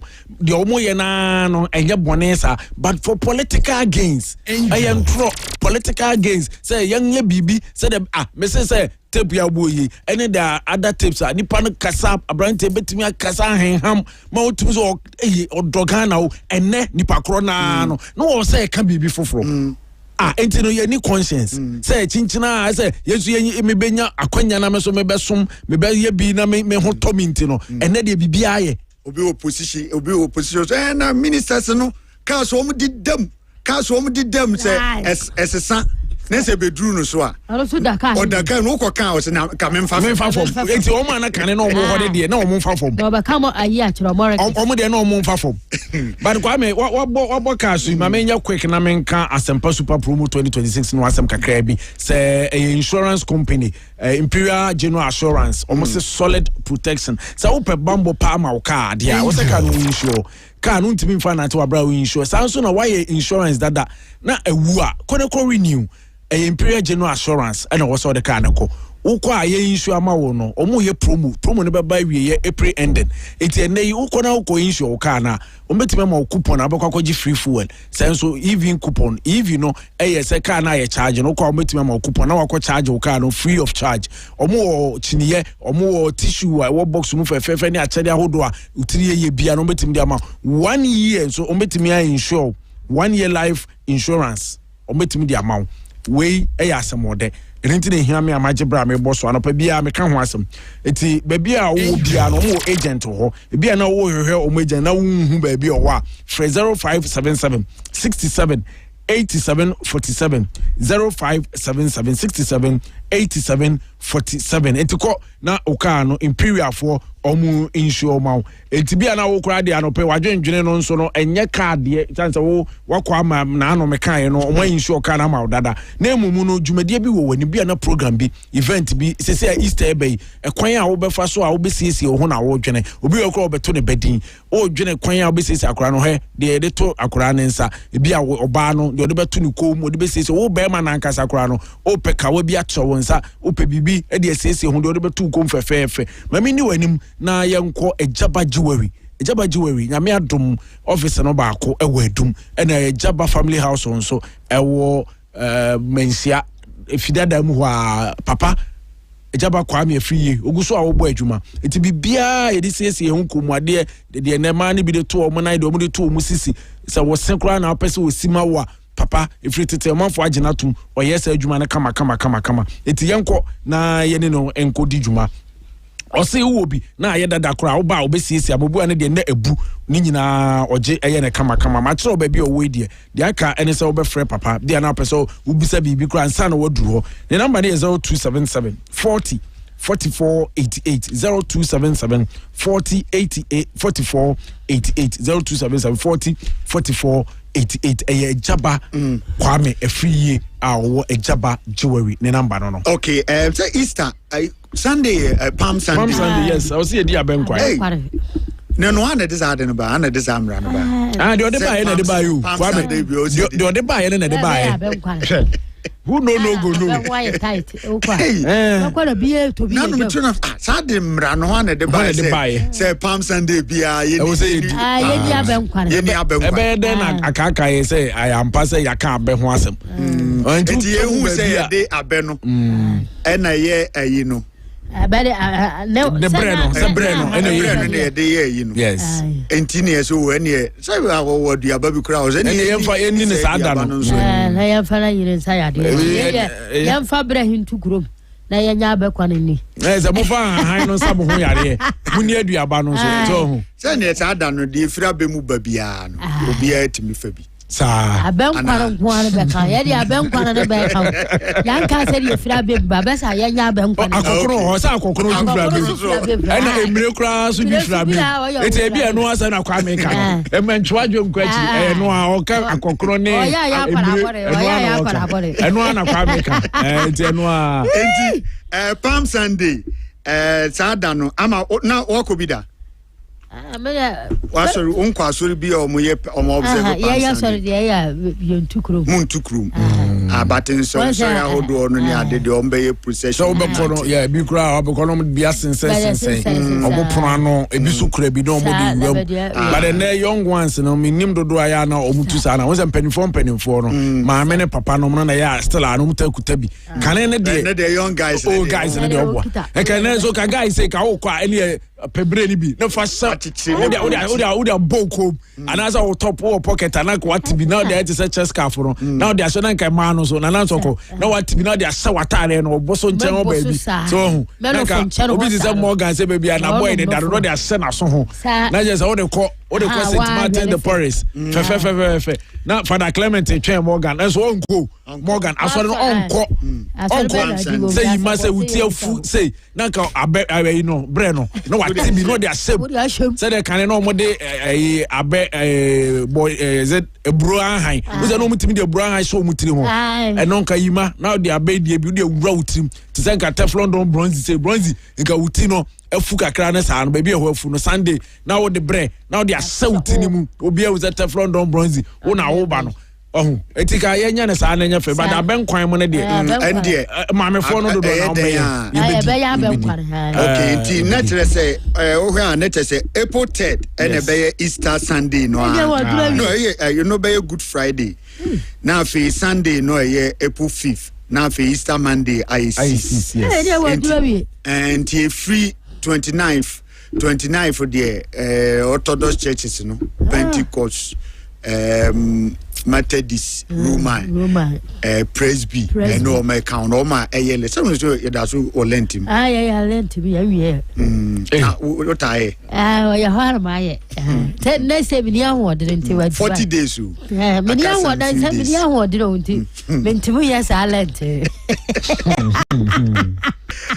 all right Nyameba Blocks and Construction say who see dan say see here utria ye no anya asase a me so so kota asase a na ahwi no ahwe documents o so nsa kan nyina no nsa cancer me pa chew to the BMP pre ho na e bi asase ne de yo ni ade enti no akotua usika no make sure say documents ni ade o so nsa kan bia no o so nsa kan na say utri ye na nsa kan documents no call lands no akwa verify hu say ampa na afi bibia de na kwan mu a na afi o so usi dan papa bi si so no na o so hia blocks a ne bo F4 open 5 inches solid blocks, 6 inches solid blocks, 5 inches hollow blocks, 6 inches hollow blocks. Ani nyina no ubetimi abaye nchene yenye bi ede amanya no kwa ye bibia concerning constructions a free the start of the building dikosi so obesi awie site preparation foundation structural frame ne finishing touches ne ade ni nyina no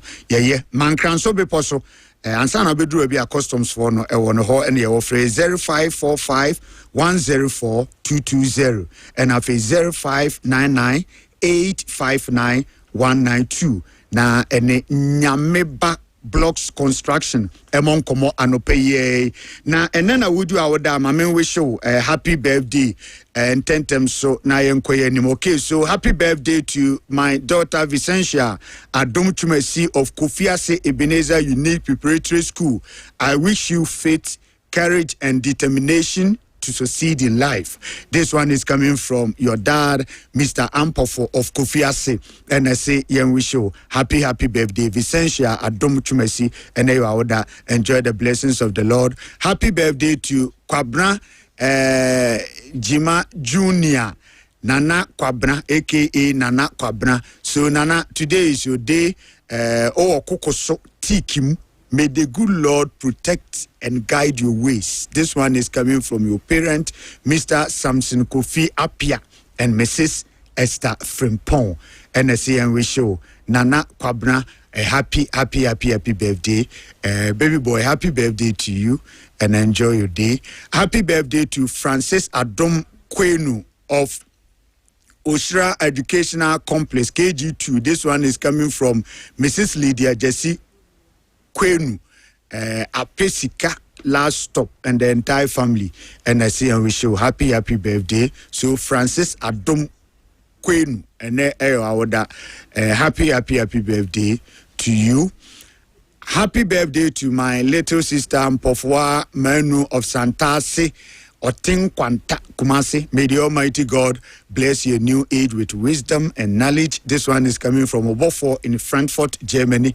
And as here we show, happy birthday, Sister Mpofwa Manu. And there you are with the happy birthday to you. Happy birthday to you upon charity. Wishing you all the best of luck in life. So upon charity, today is your day. Happy birthday to you. Nyamenshra papa pana oma akuma swadi nyina enso emrem. Okay, so we move on. Happy birthday to our lovely daughter Vera Opon Sewa of Work Angels Academy. Wishing you all the best in life. This one is coming from your parents, Eric Opon and Emanuela Dufie at Prempeh College. And I say and wish you happy birthday, Vera Opon Sewa, Work Angels Academy. Happy birthday to you. Yes, and Kwame, quick one, and the birthday of Mr. Daniel Boama Duku. Kaneno na oko technology senior high school na oye headi wo papa obobo adwuma pa or retirement sisia enti Mr. Daniel Boama Duku, happy birthday to you say na obusuani nyina na no na madam edi the birthday.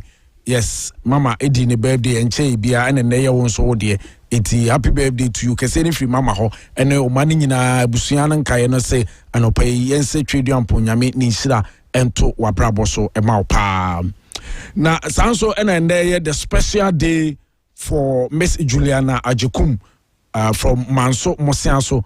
Kwame ono na ye the women organizer Emma Kasanipa Ho International Fan Club. Oh, okay. Na, yes, Kasanipa Ho International Fan Club. Julie, and Juliana, the birthday, a special day, Papa. Julie, happy birthday to you. Nyame onshraw na oma bibia uyi bia anye kama. Yenina yetsia pa se tweduampo. Ishama kasepa ne fi Jackie James of Jackie James Media, a boakwa mensia ono ena the biggest happy birthday message if you know what eba unchain anopay da we so anopay ya yenua panyini honorable Kwame Kwache, former presiding member Kwada so municipal assembly, the wife a birthday any Mrs. Gladys Kwache. Nyamensa papa Mrs. happy birthday to you. Her husband honorable Kwame Kwache. And then my friend say omo show a happy glorious birthday. Na some one say or say odone di jayu kaneno oh milk no and no am na my friend say dey no mo dey no tofe no condensed milk or say odone ye take krache kaneno it is happy birthday to you. I mean unsha papa na omo bibia enye kama ma. Happy birthdays from Konkoma Bevelin Danso a Champon. Oko school ya Prempeh Basic School, JHS1. Waya umame Obareji duari chira adonko factory wa. Hono mame odirijuma waswo. Okay. Also sra radi nyankopon nshira de papa Bevelin. Ohwe tushu aru awu twara adageri posokora. Ai sali ya umame wosi wa kumapa ne afutupa. Wodi turipa foro. Sa so de uradi nyankopon Oma umfa na da nkwa babi a wo ya djuma babi a akwa asore suku ntuaso a wo ye gina Nyankopon onhira na oma me ontwa wo breso aba. Happy birthday. May good God represented bless you at all. Today is Wednesday. God saw you. I see you. I'll protect you all the time. Yours sincerely. Thank you. All right, yengra the bon krater na the bon krater no AP just one pay for the Ghanaian publisher newspaper and fensha say called Claire's Sisi Adam slams Yoko's unlawful conduct. Lancensure U10 NDC a working contradiction. Afenyo marking minority turns heat on big push deal. Ewa Dakos Nobi farm driving high tech rice production. Okay, to the Chronicle newspaper, Soko project empowering women and youth, according to Ahmed Ibrahim. Minority blows cover on Ho Airport deceit.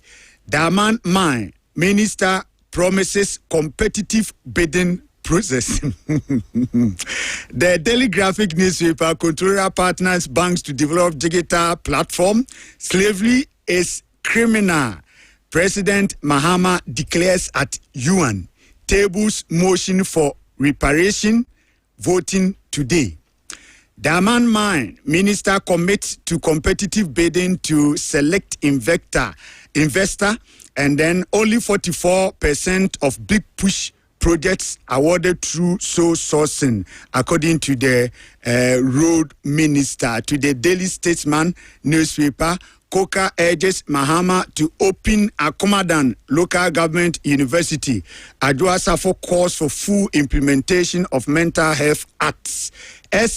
CDS dismisses espionage allegation over French Anna. Minority flags abandoned road project as government defends big push. Lands Ministry pledges competitive process to secure Diamond Mine investor.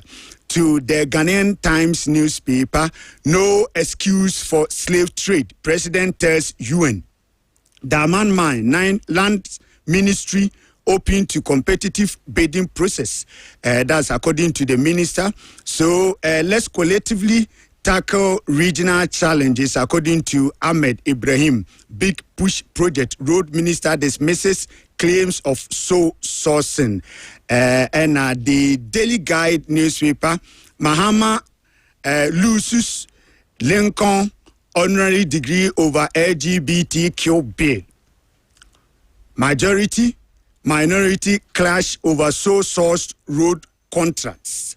NPA extortion trial. 2 accused cut deal as OSP witnesses. NDC reversing economic gains, according to the new Patriotic Party, and EU.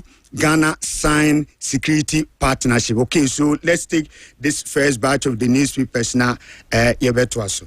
Right. Eti anopei no enyumako yi yeda omo ase papa na mdika bomi no so no na edwuma bi etise woman father ono so odinupa ba abonten a ugya yechi na da bokrata hodo no ensem aba abonten na anopei ye kirechi mu yabo ne tofa ede amamo na se de Kwame Bobo so na no Ghanaian publisher ewa ha na Ghanaian publisher ode court ho ensem bi ebaye o chese brantie ni den de Sesi Adams na ono ena ensensem bi fa ne ho ekopie court anese court so omutiti mu ahwehwe ne ekoko so na no na as onfa ne tiri enkodidim kakra onko na chese eniji abantu hwa abanti wa friend senda krata mu na ni ajepa na banudini ema edomkuma wo mai mra sebedwe fo no papa afenyo markins ono so o kire se ohwe pa NDC fo enne ensemo a wo mo ka semo mo ka omo opposition ni omo ka ya na chese enne U10 omo ye no omadane omo enra na omo se da bia enne adekro na ho omo se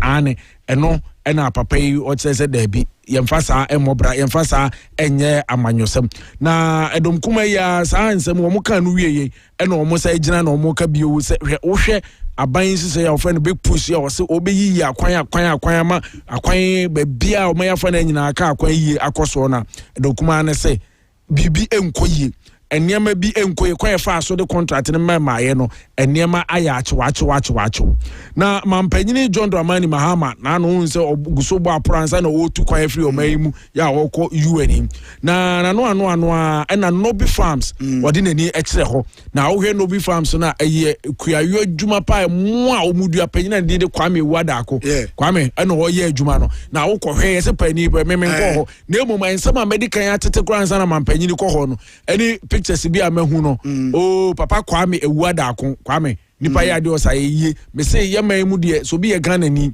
na onya sika na o de se adwuma bi mu ka so ye adwuma mankrofo anya bia ya e wo sesa nipa no de bia ye hoahoa no na ye bom paye pama no because nipa nam ne nsa so anya akwanya ye adwuma no anya agro ti mampanyin ko ho on the agric minister Onimonya for Kupuku. Ozo Jina Mampanyin nche. Say wo Afram place. Afram place, yes. Na hona Mampanyin ko yokoshi se Bobby.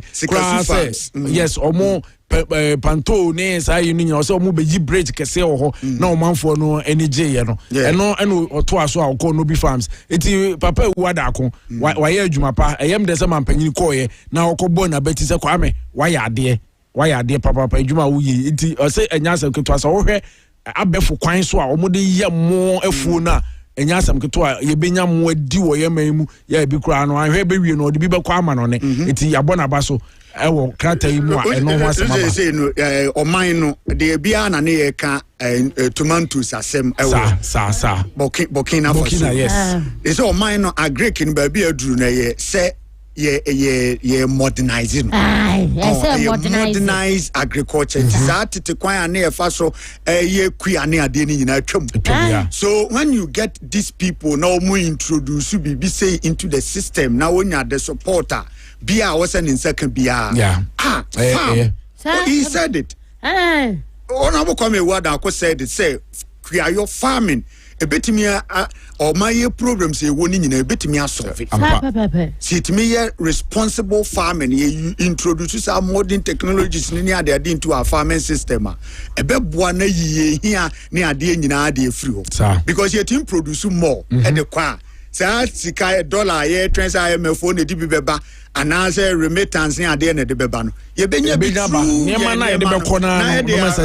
my economy net me so kudos to him why are there penyin Kwame Wada come Jesus we be send nipa do no aso nkran ama Kwame omodo mo ho agikuayum ewo ye man Ghana yes so a farm rice research institute farm rice research institute irrigation infrastructures rice fields and have a warehouse facilities silos processing plants any near system at as a support farm ni production models a bit me amekuya no timi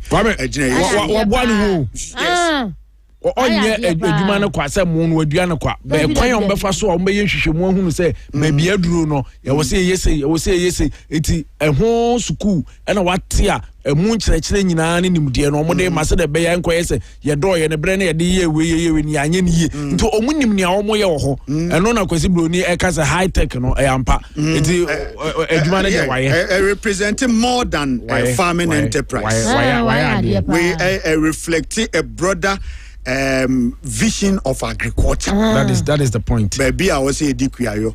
So kudos to him, and I'm happy. Said the president and the Agric minister visited. Iti anopay the Bokata the Ghanaian publisher. Ninsa mo de buy no emu ba kono na Chronicle waha na and also Munyamfo Ahmed Ibrahim on se banu koku mpuntu mu dwumadi ono na esenensa na project bi na dwumadi bi because on friend Soko project na o say sa dwumadi no ebeboa ema ne mabunu dodo na ma omo enyanimde wo adwuma yemu ama omo nsa akoma no enti kwasibro ni beka say empowerment no ma ene mabunu no na chese wose na ni disa dwumadi na chi papa na edom kuma na kata de omo nsam no so abaye omo kire say ho airport almost say na ada bi ikoso enti o ma pa ho ntoma as na ada ne nkuntura sumasi dwadie bi ikoso ho project no donkwa say o ma hwa na o ma mframa kase abbo afa ho as o ba bi asa atare na mframa kase abbo na atare na pija koso ro hwa na to nyina ebegu so say no under kanu ha na just say e asab kase e beba no bi ena adonkuma no almost so mo etusa na mo no me say Suleiman Ibrahim yes the beto say value for money adwuma na o say mpanyimfo ye si bi ni mo sapiti na o moye yes sapiti no bi ko fa picture bi the beto social media Facebook ye dey on say first pa na no mo ye kwan no unru ho no mo ye kwan no mo ayi no ayi na o mudi yen na o mudi jagu ase sa na so o body de ba se baby a construction edu atra edu obi ko fa picture video betu social media titidi en video ba say sa rose ni bia ye award de ma contract no say ene tie no mo so on produce baby Hey, I said very favor. Interesting. Yes. I hope say you be investigate me be ade me can you be investigate because bia ade na decisions na minister ni take here also reason we take here na the here ya de ba ko Sulemana Brahima Abosui value for money ade no a contract na de mae no ye de mine say o mine no sika ye tua e benya mfaso afiri so na say ye de man nipa no because of bra o bra ye boa ye e ma ye ba power nti emfa bibi mfa reward no krofo bebre abanda dana bre so wo mo je contract wo mo anye krofo bebre ye de contract e reward wo mo say wo mo boa ye ma ban no ba power nti je bebre wo mo anye na no kra say sampan ko kan bi won Atasa. Oga bi je yenu odike. Oh, oga bi ka je odike. So odike o mo ma no kwan wa hafo anye. Oba Central Regional party chairman for ne executive GG contract o mo anye nye. Eh, sanya ho. O mu se enema ni bi o wa o de brenti e bi ada foforo. Se o ya aban na o pese o manfo hu hia wo e kwan ne free akosi ha enye. Iti no wo se wo de ma contractor na wa ya adwuma no na wo de ama obi ebi a wo de ma no so no there are terms and conditions say adwuma na ye de ama no acha ebi abosome miensa abosome na wo se wa sha ase o ye no bi a within a year or 2 or 3 years wo hu say ensese na wo hu ni nipa no wabuso kwan no waje ontu hu anamon eti de na si wu kwan say wo bebo no kokko no sela won sesa mfiri ho say ahafofo a wo musu so omusu nya da yemra manso hemanso fo so na wo se ma award de ma contractor ni si ho besi ne etidie na si ukwan se onya wo beje no award de ma contractor foforo edie na su kwa it is a MPP for se na omuso omu award contract bi o de ma we de ma contract o de ma no na wonye ye no o de ma no na wonye ye no edie na si ukwan se o de reward e se kwan na okoye no e mom nipa no oboa ye o ye say ma ye ndi FM no ye na wonye wadwen se o beboa o man no na che se wonye wadwen se o beboa o man no so why wadwen se o beboa o man fo no na ahunhia na o mu komo kwan a enye no o boa o mo dia na o de ama contractor na onye ya eti nipa no o boa no na wa bo manfo na se oba de oye no e de oba ko position na MPP 40 say na o muto position ni say ni nyina ye contributing factor na sampai enya wa na mamoa mo enu bi ka ho na de o mu ko position eti no didn't they realize say sa o mo de contract amema o mo no e de o mu ko position o ma hu but ye mfani mu ene hwehwani mu eti wo a de contract no na onye na onu nipa ba akofo nipa mienu e de mu nyina asaban ene party ko position asabio nyansa be ne wum ja bio Kwame anope wo de mibusa eni die mu anyansa be ne wom say political party eni aban say mo say mu wonim de fo mu say na ma wo de contract ama individuals any companies adwuma na omo nye na wonim say ade o manfo no suan na esu ye kwan ko fo so na beto aba na nipa ba ko ni mienu bi no mo de contract ama omo mfani mu nti say wo pese wo de bo omo aba so de da wo ma se na adwuma na omo nkoye a na mako opposition ene ukoti no opposition na wo wia wo so obi nka bi ma obi nka bi ma de etina e de na je say etina no wo sa ba untu sa na mokro na enti eno na President Mahama kan no President Mahama na ne kan bra omo ye ora omo de report no koma no omo de man wie na asem o kan ne se yo yesi we akodi sika we yesi we no se ene yesi emfo mu nyina mranim enti mu so ene ya mama appointment yesi abai de botechi bere baba ba nti se wo nso no se contract no se mo nso be se sade amankrofo aye no so sen na nkrofo nso akoka so me ye party chairman me ye say nti ye ma me contract ma anye kro obi enka hwe na wa anye ne guwa de besi wa no nso se de obi de ko ye de be yo obi nso de be ko Kwame enkata no anopei ye bonitew na chronicle so na me we anopei dama man so o say so aforo na ohwe efomagudi to ne sasensem no ahyebo say the Kwasibu University competitive bidding say ye makwan emma nipa ba akope bia na yese wo befa bo bibie kwan ato ama wo mu sefata nwuma ko a omuje omhudi no so aba no mdo munkata ne ahwese hwan na osefata na da man Kwame da man yi say aka ho samanya no na EMP say ye de ama no move kura ko say it's competitive bidding no ye de ahin biwa enipa no since 2023 eno tu ho anamon and on ne ode nneema ko enti competitive bidding no I need clarification wa how sanche mu we say ba enti me eno am hu ye minister dey kan we nam say ade no yes EMP and abedi ni nsam sisi a ode ne nneema ekọ ho enti competitive bidding ye de is it that e be a part bi ho a eno ye de ama EMP and aka ba bi ho a omo hwe ana unfortunately obi te say honorable Emmanuel Amakofibo a ofre na omfa on free back na here Felix Kwachu fusun so ade kro abekronsa ofre na on free back ofre na anope obi nim Felix number na oben na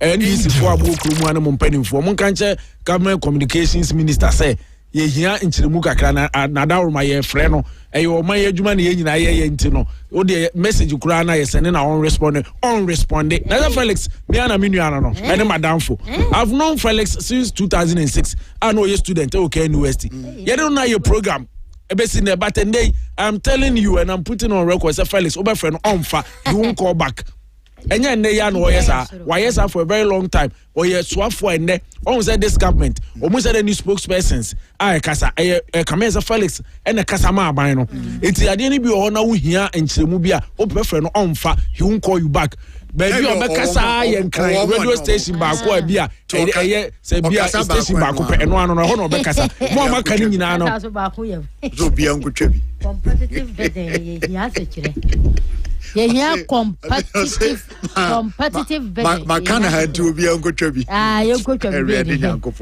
I'm going I'm called the Daily Search at an answer. I'm a economy. Jima for back and the Dr. Tamu, so Dr. Sabra.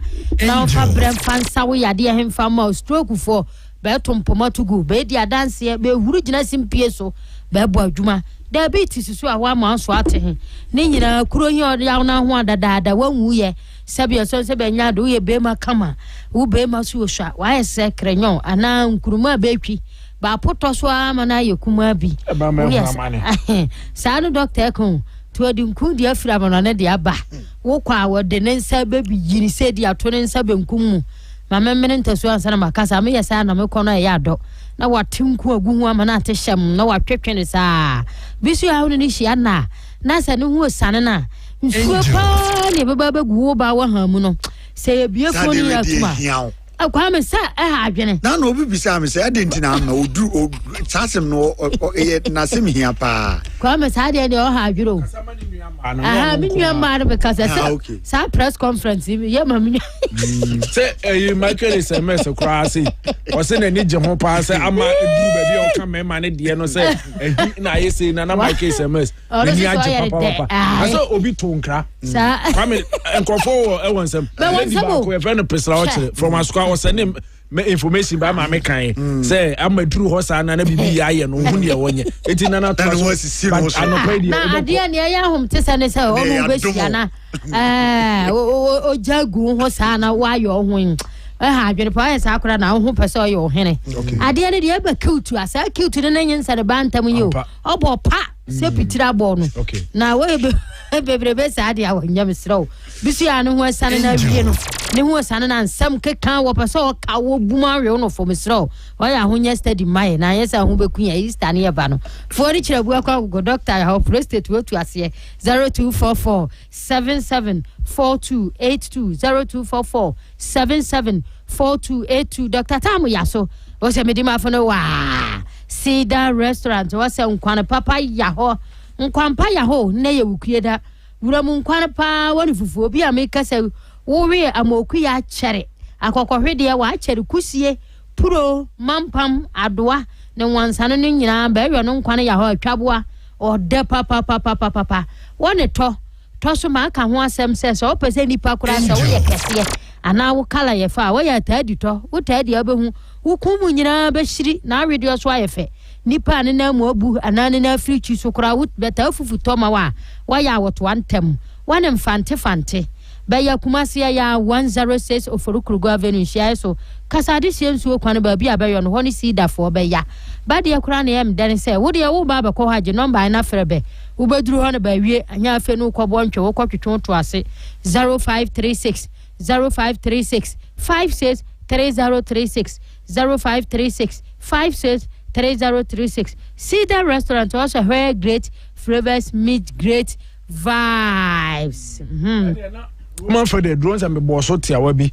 actually wana me can say for the Martins about mixture nyame ada roma or say wo a won sata yetitriti wo a waposo no waposo bi a otimu sa asa wotinu koto dwom kura entene on say wo maso ai ma obi o wa stroke anwudwe yare no atena na nigye so papa busu abona so ahoden mai no pay papa say enkan cho say or the Father Martins about mixture no edi boawo ebiewu so no wo se wo ankasa hu si nipadua ni nyina buhu waye mre the pressure and I said diabetes and how watching a yo mama or fana unye bi yare be na so about so no wakon enkro o se nyankopon enam ne so or the Roman for the drew ebeka na asumdwe beba ebiewu so no o se good life herbal mixer abrofo ebi drew papa the air ne said saya yam bobo pressure diabetes afi monso a wo hwa ase na o se otisa se eja obi nenam onipadua ni mu bi o wa no osuro nyini o se wo nyini nyina ha no wo pedo bi anomo a bohu se wo nyini na enso no still ano uluku young sa na honam ya o liver ene o kidney ho ensensam nyina obi ana ne na tenka ekọ akire eba no ema ne mema agudie mu a na tenka tekọ akire pa anopai asempa wo ma abrofo ebibidru ya Roman father dia ba eno na ye kanfo e dia ma wo ba bia ye tonton nduro shops akese ni nyina papa se nduro odi bi ekoho na eba ne se wo pebi atu ne bia wo so aton na odi tu kwan ekọ ba bia ene na wato ne nkra e wo 0242 655 444 0242 655 444 and 0243 115-948 0243-115-948 iti eba edro se yetitu mo amotena se eche ye adwuma de pamfo Thomas Opoko of Kwada So Estate wunu anom Kwame Adamfo na opamade no omu nyina adru a omu hia eye Father Martin nindu paibi se omotena se bresa na so omu nsaka bi Gideon Ankra hene oni wunu Kingsford Bedu mu hia bi papa master ye bo anom mu hia se ndro we because mo koba master ite na wo try car na mo to adru bi nom na emfa asumdwe ene ahoden entomo so na enije emrefie I just say so am crop market so hia bi cha no ayo no wotena ase chere one time water west complemented osuma bukari was yan kanchro se bi ameka se urade adom wanya asase ya new site nsuo hu adene ya ho pa obafre bi no nsa bemra mesa nsuo mbe kwa baako a besa baako nso na be twabutu wode afra osuma bukari wonsa wasase obeti kuma bi ti se mensam na wadere wie hia na wawe nsuo wode ama wode wawe dan kura wie mfa so obeba so amu aton na ya new site wona so wate so tena masa na ya mpamfo besikan tifse bi ameka se asori dan wasi na ni nsuo ya ho afre no ayare sabia o ya afre no suku so no wate bro no a we ya so me ba bi bebre oni fie ayeyam suse nsuo ho ode na ban kura betamba achemienu na edika na ya fenso kokote station wa bro sanu ya fenso rabang yam nkura beta na edika na ya ho na etosu mienu so kode aduma jansen ba ya ho jeno number na afre no mpre ya 024081 2997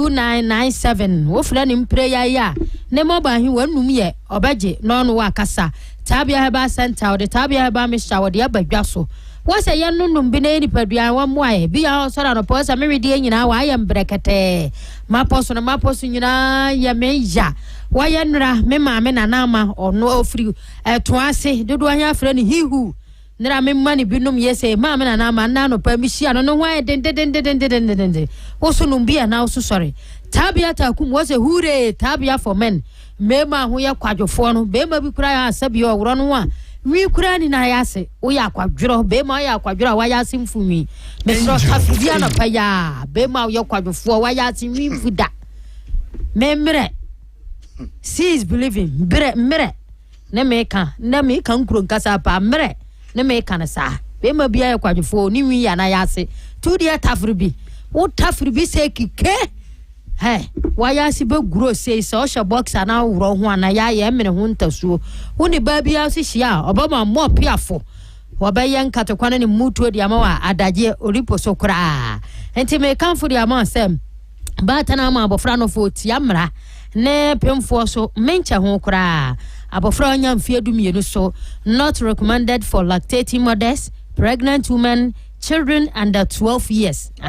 Is the children for children? For POC person or interested person or candidate person can be called 0243 686861 0243 686861. Why are free? Na benon kasa kwaro so. On say na Kwame make catch say messages in the ba say nana himan so ko wo ye ti say duro no ebibiduro eduro Dr. Time da so de no and me make catch say man no tonkra hwe say ba ko aba ewre ye friend Josephine say ama eye man nyina spokesperson. Okay. Say Amma is the spokesperson for all the women. You know, me say omo tonkra so omo kan say netre say mema na aba say omo ne ma hia omo ya omo ta tochimo. Kwame baba hu nsuo doso no se be jagu aha mu a obere o. Sa. E dey say o kasa mama nyina. Kasa ma Ghana ma che. Ono mo Maxwell. Jagum say ya say wo to nyina fo afi no sori akọ bi kura wo sori akọ bata so no na mo ho. Wo be da ono wanye nsene da. Me ma bentinye nsene. Na ne ya ne hu nsuo cute. Bi dia kete wo sori gina kura wo hu hwe. Wo chem kura wo hu hwe. No. Wo de boss akọtọ no. Wo be nye nsene mpre.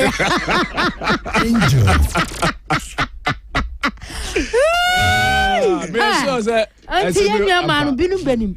Bisi ane di ehye. Ye me kasara ya se kan obi to say ye sister no kura pa no wo kan. We no kura pa anti me manu mon kura mo ho ye. Na bi so ho asana na se na obesi abemba mo ne. Eh wonu fo kura che nanu mo pa so o we wonu fo. Wo be kaya no fo mba ko ye surgery konfara che. Kwame, sorry na panel August na chance. There was this story and then nam social media mo me hu bi na about Honorable Oseche Mensah, former majority leader, former member of parliament for Swami. Na story no cancer Ghana today no almost say or say the Honorable Regional Minister Frank Amoako doctor or yen social media no yen region hano say MPP for no Honorable Mensah say the abranteni and also mo pekon bia so ebrena se kan se na so ma anya ne sa ase wo say Ashanti region ama wo or give vote ni nyina de ama NDC na de o kekanti memi hu ye na me wana me bia me say the way I can say me so say also mo ye bibia de brena se o mo twene to form no asem yi de na me bisa no enti penche o de ma me o say be 2 months ago na ose ehia say clarity but say be 2 months ago and obi busa na asem say the Dr. Frank Amoako in social media ona mo yi kofo say ase say o so kan esi NDC so na MPP o mo ho so mpa na o say o kan say no crese social media no brand no social media no so emabunu dodo na so ewo ho etinia oye no ne mani bi o ebe ye bi mo fe ebe twe o ma attention ebe mo mani akodi nachi nti say o yes na be twe vote akoma NDC for na nia o kan say ne party MPP no the youth wing no enso nyina o mo na so mo mani mra o mo so no o mo mpe ekwan a o mo so betimi aye bibi e de age attention titu se social media o musu nsia no ho na o munya niema e fa MPP ho ene ne ma pa MPP nso aye na ebema mabundodo no so ani akọ MPP ho ahunu se ampa MPP so e woni pama wo mu na emomu won kan ba bia se de abrante ne ye ne de konfom pe kwanboni bi so ne bia o mo fa nko bre na se ana de wo ye ne de esu bi mada itina o say we no clarity a ohia say bibinti no ono po ntimi emba fidie so bad ye fa nto abonte ma no iti eno ye from the honorable me say ha ho ne ye say sa Ghana today no enye credible wo so hu say no eye fake eye obi a bie no de yesa na no omo say Ghana today no fa de ka NDC ho asem ti NDC nso akọ create ono so Ghana today ti MPP Ghana today ne NDC Ghana today omo fa obi a no mo atro bibi de ato ayi sa info card nso no mo de abeto abonte and na minim the entire say a person dealing with fake news news be a fake na ye hu say ampa sa ayi no stories are all creating a fake news and okay na ye that's to how obi anka hwe mfa ho okay ye hu ye identify sense no mo can they are just saying it to inflame passions omo kan de man nkrofo of omo timi fo obi to ni aka semi nipa on kan that is true nkrofo bebre abedi nine say nkrofo om do omo to so nse omo ka for omo no omo nka enye the best enti adenti na egusu so sa ense ni munyam enye bibi pa e was omo koso an omo ye last one free Reverend Father Clement Adofojo Kwame also the program be baso ekọ ho ebekoso wo bo ho gruto na crusader wase nyame ya adomo a memenda no this is so na same thing that so it's a conquest over sin and death at the mountain Calvary.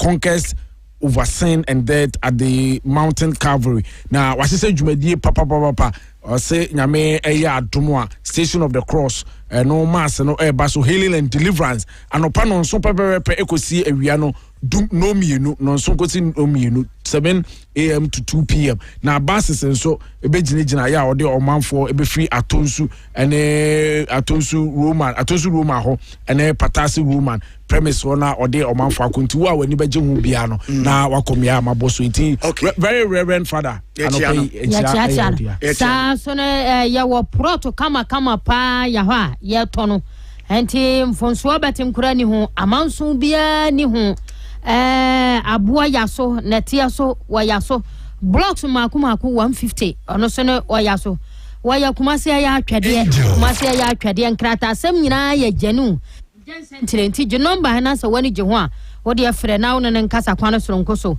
0243 454645 0243 454645 Franum prayer no nkasa kwano sronkoso why Mr. Asante Ghana Post Regional Director Mr. Asante baby ya bia Mr. Awrade Nyankopon nhirade ma pa medase Awrade ya doma memenda ya ye ma me Paris woman na ye himba baso ya pankro no Paris ba wa ne ye de ye ma me aye be krom so adaje oniposo kra nti asra mansan nyina sa wo ba black and white Ojo black and white kama pa na enyina ya ba bejama busua na ye mame Paris woman oba pan ya kuyama no didu anya frɛ no Paris woman no na ye no ye de akrom so kwano so nkoso medase papa ene eye ya hada amponsa ene ye ne birthday inti happy birthday to ya hada amponsa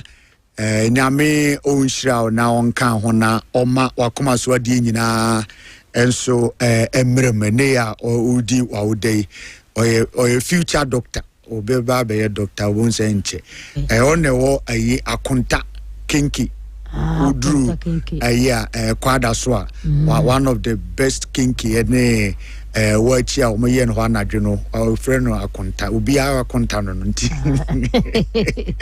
so happy birthday to you Yahada Amponsa. Today is your day. Enjoy the blessings of the Lord. Okay, meba CCA Angel Rock Mission so aseme the voice no e de ebrewo na enra na mete yese CCA de see ewo Kwalibu Teaching Hospital hono yese nkrofo gugu fam Ghana Medical Association for the statement aba say yemfa emergency bed system emra enti say ambulance efa obia onim say hospital we say bed wo ho hospital we say bed ni ho ansa na ode na akọ Ghana Medical Association na kasa ansem no but Martin so say doctor you a free member of parliament afija say asokore enso edi tu dia say also see yen set it up sa makeshift intensive care unit ewo miamia odo embo tent ni ade na yen fen set it up na okrofo kwaye de ahwe omo na agenda 111 omo ewe hin agenda 111 na migiri se binum ho a ba bi na aduru se duru se yen kobo tent ansa na yen the intensive care unit ewum yen kobo tent dia agenda 111 no aduru hin enti agenda one because baby to say the na war ofori krum the na war miamia hodo bi a complete the president be kati so do no say dan ni nyina ye ready babo so ye bibia ye bibi kakra sawia ye ready so what is happening say afei dey say yankobo tent na yɛmfa ansa na yɛtumi de ahwɛ nkurɔfoɔ wɔ hospitals bra saa agenda hospitals bɛtumi easy nkurɔfoɔ a yɛde ɔmo bɛgu kɔmfo anɔkye yɛde ɔmo kɔ kwalibu ne mmeammea ahodoɔ no nyina so what is happening to yɛn agenda 111 me gidi sɛ nnɛ no ɔkyerɛ yɛi wɔsɛ aban no tu ho anamɔ ɛyɛ nkurɔfoɔ yia o bia baabi a ɔmo ministers na ɔmo tete ni nti ɔmo hu sɛ saa dan ne sɛ hu hia but ɔmo a sɛwi adeɛ no kɔhwɛ nkurɔfoɔ a ɔyare a ɔtwa kwan firi hɔ ɛba kurom ansa na ɔbɛnya hospital ama yɛahwɛ no sɛ nke yɛyɛ wie yɛde nneɛma kɔgu mu a kɔbɛyɛ yɛbɛtumi de ayɛ adwuma aka kakra bi a yɛn complete na yɛmfrɛ hyɛ aseɛ ɛnyɛ adwuma ma hu sɛ obi asɛnde sɛ Barekesi District Assembly Court ɛno nso baabi a aduru no nka duru koraa sɛ wɔ sɛ yɛ complete but ɛbɛsi nnɛ ɛnyɛ ade a yɛtumi acomplete ɛna aka nwura mu a ɛno nso ɛdan kama yɛato wɔ afa ho Kwame, good morning. Hwɛ Barekesi District Assembly abanda de na si court dan ama hwɛ ebu pa ne hu Kwame hwɛ fofu court dan aba si fefefe Kwame sɛ mu na mo hwɛ court dan aba si ama do sit Barekesi inside no eni emu Kwame yakwa na se bai ho pa ni na first one crowd dey change first one angel you see that bia na ona ko kwari office we mu pa fe come. All right, so we say Barekesi, right? Barekesi District Assembly Court abanda dano esi nenka wo complete awia nesa nenso akanwuram ampa begu se ya na enso ne nkrofo akotutu ho ne ma na asan akọbọka ne asan de akọye foforo baby that is yensuban identity kroma say no so what's special bread pan no papa eboa enti nei say open the wheat bread, open the butter bread, open the tea bread, open cake bread ani nyina no so special bread eno na betimi aboa ohwim school junction na yewo say open dodo a open say obi a wo ye party bi ana say wo ye program bi ne so obehia no bibiri ana pese obetu bi koton a frɛ 0246237312 na ene emonkomo 0545435188 Kenny Rose Internet Solutions na my internet service me di juma yedi enti se onso pese o ye live streaming ebi apeso streaming live YouTube ana say internet ne so ana opportunity radio ana bibi apeso ye bia network management administration network security IT and internet consultancy die Kenny Rose Internet Solutions for 02082828810 na ene emo enkomo ene in the studio ma won say honorable Dikan Ewura Simple dada yensha se na yemo nkomo ewo issues a ebedi mu enkomo no ene ye be concentrate me question ba ko pe na me bisa me say question no de yen conversation ne beba question me bisa ne say info analytics na no aye survey na when the survey no de ba ye no a what you say ye kase party ane ho akono pa nkrofo ni gye ho titiru ni mabunu no nkrofo ni gye ba bi obeduru bia na ye boje wo so a NDC 25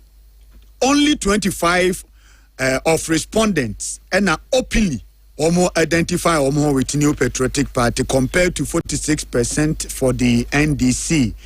In the NDC, ene say ye to abana ya NDC ebe wini bi mse ne ye say ye kase ye to abana ugidi say NDC bekoso na wa wini atena dwaso wa ne programs ne ade a ode aba ene akwan and ministers efa so yo modwuma the president ne economic credentials ne ade ni nyina compare na yemfanya adwuma is Ghanaian youth politically leaning towards the NDC between the NDC and the MPP which one has impacted the youth through policy initiatives? Enti mabunu ni say dodo na omo eli ni towards the NDC. Na NDC projects ni MPP projects ben na impact ye mabunu no CC. Brebamo, we will talk about the sourcing issue and the U10 NDC government U10 ahodo about can we nurse ne wasanso akasemfo for we talk about that issue ni nyina ewa ha say ene yen guest omo atena say dada in the studio, but quick one me ba say here. Looking for the perfect spot to dine and on. Mama yen nyina yen kamu yen fanye sa program we. O my bia ye die ni ntuntu ye the ideas ene ye. Enti ubetumi akoman bebre so ebi a gold aye wa hai omuni bi.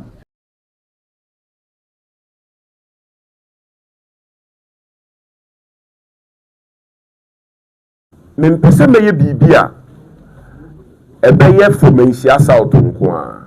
Ye pese ye chi other areas no eba.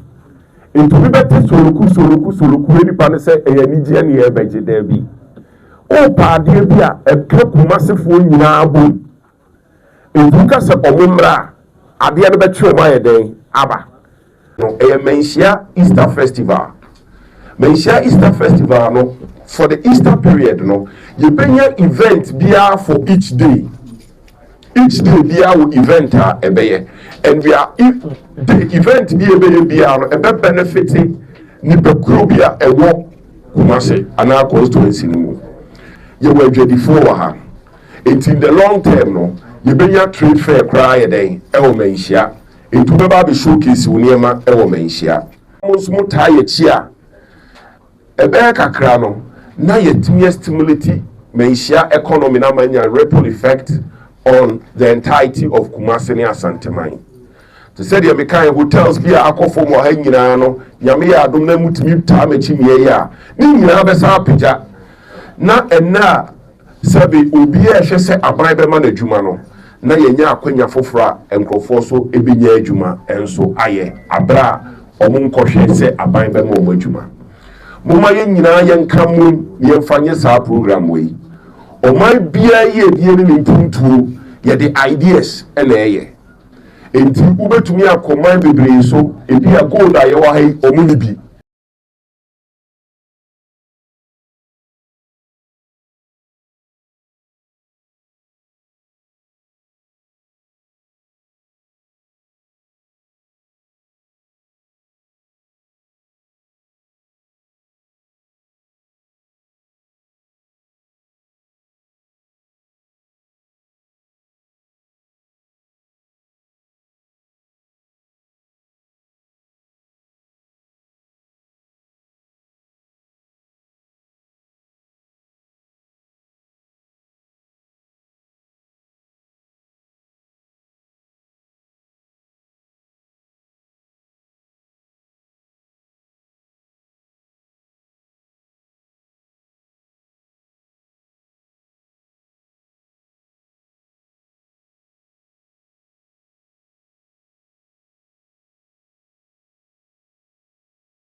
mempese meye bibia ebeye fomensia south nko a ye pese ye chi other areas no eba into we better soloku eni pa ne se eyanije ne ye beje da bi o pa de bi a eka kumasefo nyina abo entu ka se omumra ade ne be twe ma ye den aba no mensia Easter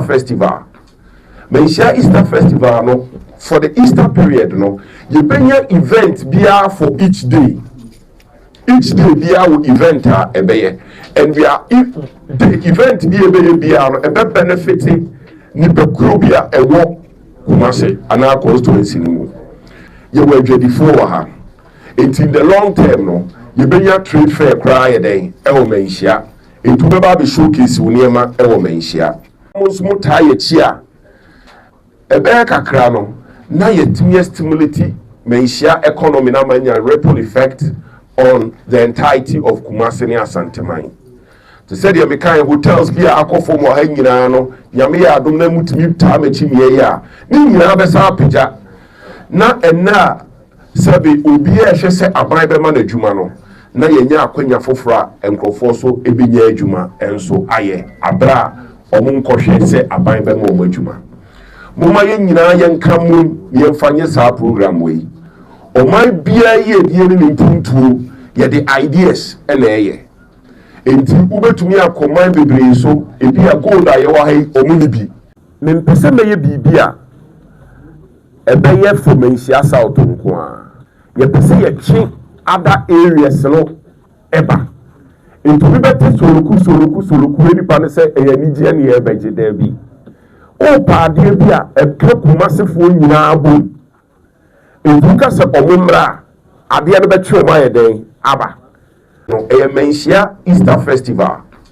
Manhyia Easter Festival no for the Easter period no yɛbɛnya event biara for each day biara wɔ event a ɛbɛyɛ and we are the event bi ɛbɛyɛ biara no ɛbɛ benefit nipakuro bi a ɛwɔ Kumasi anaa constituency in the long term. All right, welcome back. Still live on Angel 96.1, and this is your Angel in the morning. Me penning for no atnase dadanti mean waste time ni bebre. My ensha see monkomo in the studio. Honorable Maxwell Ofusubuache, former MC. Swami. Honorable me watching. Kwame mejusu nempombo kode ya me adom me hoye pa na nza mi hu ese me hu se on nam nkran ho ba bi na mu so on nam nsuo no so ne ade ade what tell you oh min dress na say on say radio no you say make say e opposition into o say area ho ye adwuma ma ya party what I say nti we ye Kumasi kakra maybe when your radio stations being so one cry now they being so akofam wo ho no okay nti wo ma na makofam na nsa bi na maba nyese mafiri Kumasi me he ya me ni ba bi akọ okay me dise kwaku wa was me post we me ntimi fan tena Kumasi it is a diplomat anya guru international diplomat kesi pa kwaku bi obi amechi good morning to him sanso na me wo me aminua Prince Kobe Houston Nyaku Virgin Prince and so I say tell me watching me na meje oso nempombo ko de nyame adomo so so bibia boko o nyame adom me nso mo ye pa dia na man disi ho aye akono sa say wo hwe survey info analytics said the buy this is not the first time I'm say NDC bar power this is the second or second time I always adiwi saying said still na NDC ho akono dia na NDC aye no right me nua ma me fa kwan we so enchia former MC na me chia o producers nyina time o continue you see the NDC ya if baby ne ya bedru hai and say who say a true hard work and ya bedru hai NDC a party bia if military ase so ya incident nyina na military PNDC nti yenuanom ya de mo paint in a very bad way especially ba Santiman modia na NDC hu nya akono kra one hwan kra no a hye NDC atare wo krom ha but as time went on afe na rebrand ye ho after say President Rollins free system no mono so we you be take over your Professor Mills na your brand ye ho asomdwe hene so sa mindset na yes you NDC ye to trust some near asefo nyina na ye try say ye win yourself away from it it is when we systematically NDC timia branding ho yi apart from branding no human beings are rational So because nipa is rational, it's just nipa drain. Inti there are two political parties on war on my moi. On my very major. To be omo ye biano nipa hwe. So I didn't know me di political party BH. Me di political party BH because me per development. Inti the two political parties why pa na my development. And nothing na obedi political party echi. It is not for the fun of it. So who said ne people are tilted towards NDC. Apart from Yaya Brandy and Huyeno. Nipe who say between these two political parties, you pay credible. Our ultimately provided development for the people. NDC is the topmost party. Okay. And that's why people are tilted towards the NDC. For development? For development. Because you see, the reason why we vote... Incredible. And credibility. The reason why we vote... Ubetimiya branding who ye. But so one year Jumana, people will not buy you. It's like branding a product. Okay, first, ubetimiya to because of branding it, ubetimiya to. Say product nan kasa enye papa. Ube winning ni panes obeton for the first day. Unyani bium. So what in American I say? So we branded ourselves. But apart from that, people have credibility in us because Yaye Juma Momwe who so NDC is a better option than the MPP. It's then na nipa epe wo Ghana ha. Why would somebody dumb political party? So dumb political party kra. They ain't no betimi akọ vote amaye. Never so what in American say? Because of person abrabo ekoyi. Abrabo bekoyi. Now you are talking about good roads. Abrabo bekoyi, you are talking about good hospitals, good schools. Policies abetimi ama na brabo akoyi. So between these two political parties, Ghana forces abejia to say NDC is a better option than the MPP. What in American say? Enti enyame wanwa say global info analytics this are niama. In fact, uko even another aspect also can or see 50% of the Gen-Zs, yeka Gen-Zs are the youth. Or say 50% of the Gen-Zs side with the NDC. And 20% of these same Gen-Zs and sided with MPP. Now, yeka youth now 2021 census population, it say the population of the youth are about 38%, which translates to 11 million Ghanaians or youth. It is a 50% of the youth by NDC, or not 20% per na otimia tratia. Let's just say NDC must be doing something right. Apart from that, Nipano dream and Obisa no say political party bang and I made doma met me any opportunities. It is these two political parties. Why nema opportunities to the youth? Osha NDC. Ebani development. Who does the better roads? NDC. Who builds the best hospitals? NDC. Who builds the best schools? NDC. Who is able to manage the economy very well? NDC. Every aspect of the Ghanaian life, and Kamiaka say NDC for na yadie. Human beings, I'm using the word, human beings are rational. Adie yadie, and one etonu. So it is not for anything. So who say Ghana for tilted towards the NDC more, even in their strongholds.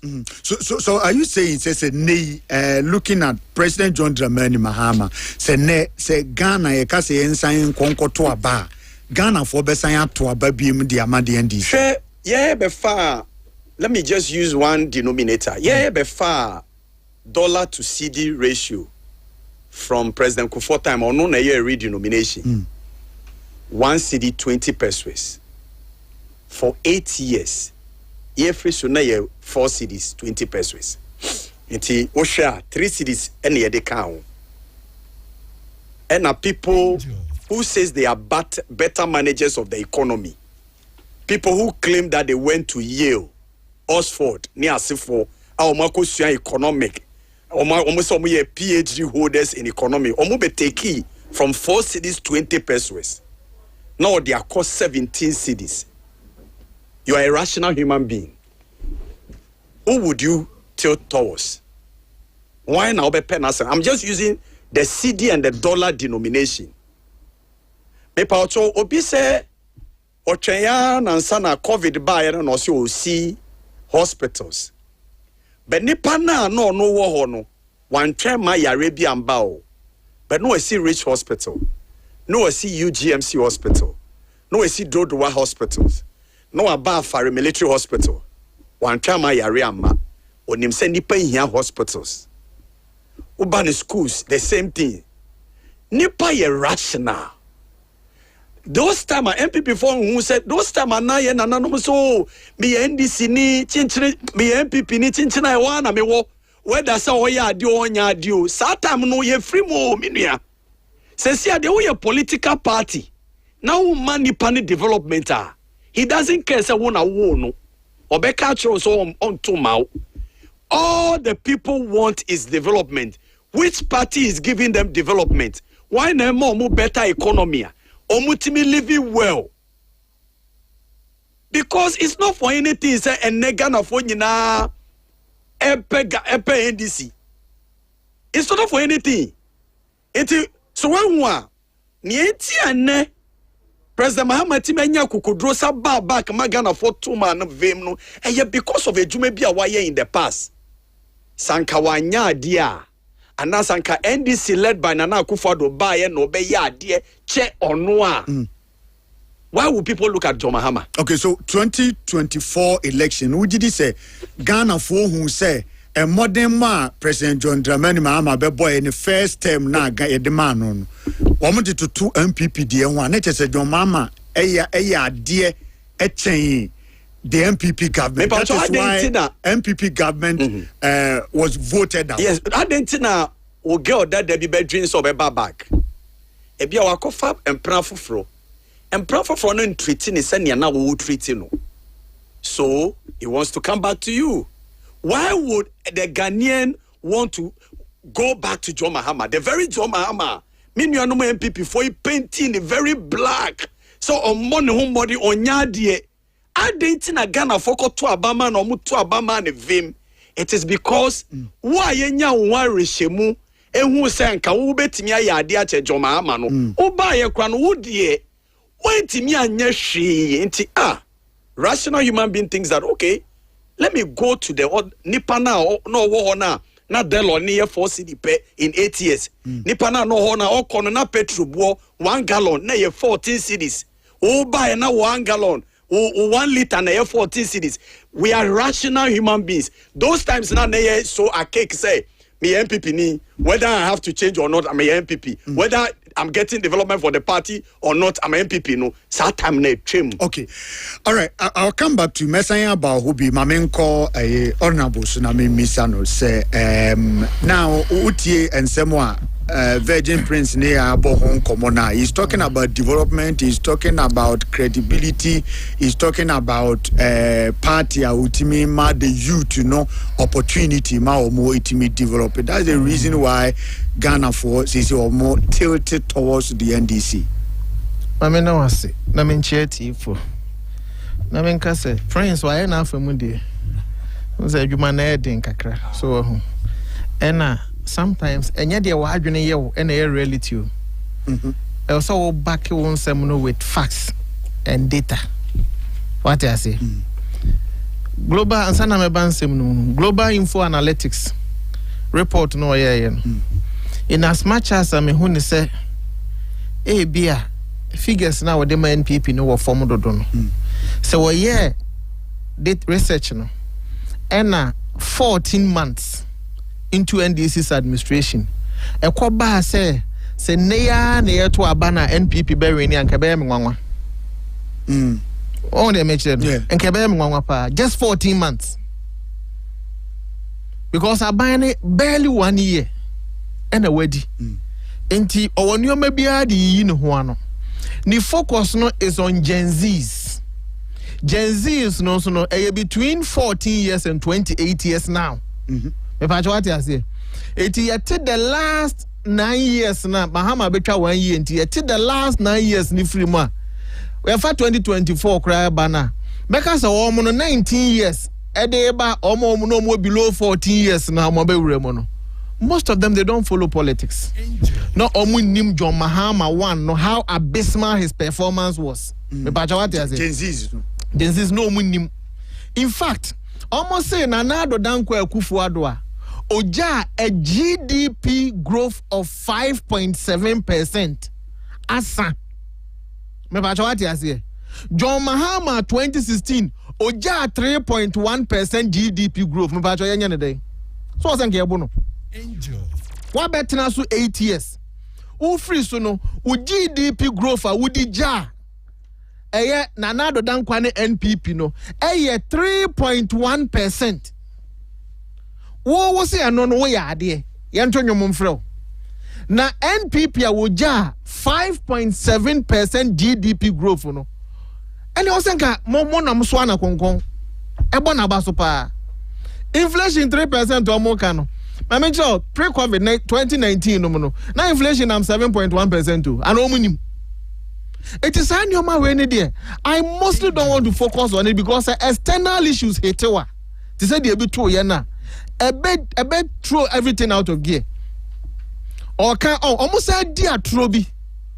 Almost was 2016. Nefu or 14 cities, including President Mahama name or opposition or Makasa. That is a palpable lie. Mo waso no mo free so as at 5th January 2017. 5th January 2017. Nefu 18 cities, 75 pesos. Ofun de kura check says yeah. Mo be free so kura no 5th January no kura mo to fu 11%. If you don't know, check. Eti minim de tia ya mo betwa santro no. Ebio mamenya elements analogy bi enchrew about the dollar. Also ono an trend no fire no. President Kufuor free so no na dollar no enya 1 to 2 na ye 1 to 1 to the city. NDC free so in 2016 no. Omo de bo ho empre nan manka premensa begu achire 4 cities 30 pesos in 2016. Say a percent can NPP equal omo abysmal performance na. Sabi yan fa ya ho toto akwatia. And I am ya ho safo hene sa dollar na ya ade. But if omo analogy no and ya de a ko sen ki $10 no over 17 Ghana cedis. If I told them I'm not trying to justify. But dollar no ye free so na ye 14 cedis 70 pesos. Omo nya intro no omo sori omo di na dollar na 17 cedis no. I don't know say mutimi di tro. Dollar no in the history of this country say NDC for nimua dollar ni 17 cedis da. So it only happens in their wildest imaginations. Oma dwinimu no and a year almost $1 no check on your phone say dollar na do 17 cedis da. Why should you lie? Anyway, mamemfa eno ento ho na yemra ensem na nkasa so.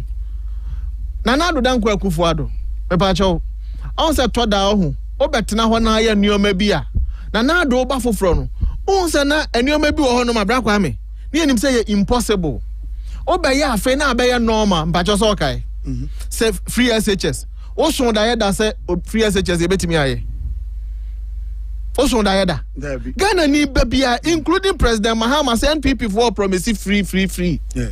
Now one here kura bedu baby e be promise say e be man from akura free e ba chawati ase but free SHS NDC for adwini mu na anya possible no and abeye normal say we don't even talk about it anymore thanks to Nana Dankwa ni NPP ni timi yes ade abaya onwene youth no ho no nursing trainee allowance teacher trainee allowance John Dramani Mahama one otwam NPP abaya na restore allowance na wo suro so ode nsabeka nanim there are abofu no kura san wo many abrantie bi kasai ayamro into 2023 NDC adapa abededi Ghana for be effective comparison 2023 yes sorry, but 2027, sorry.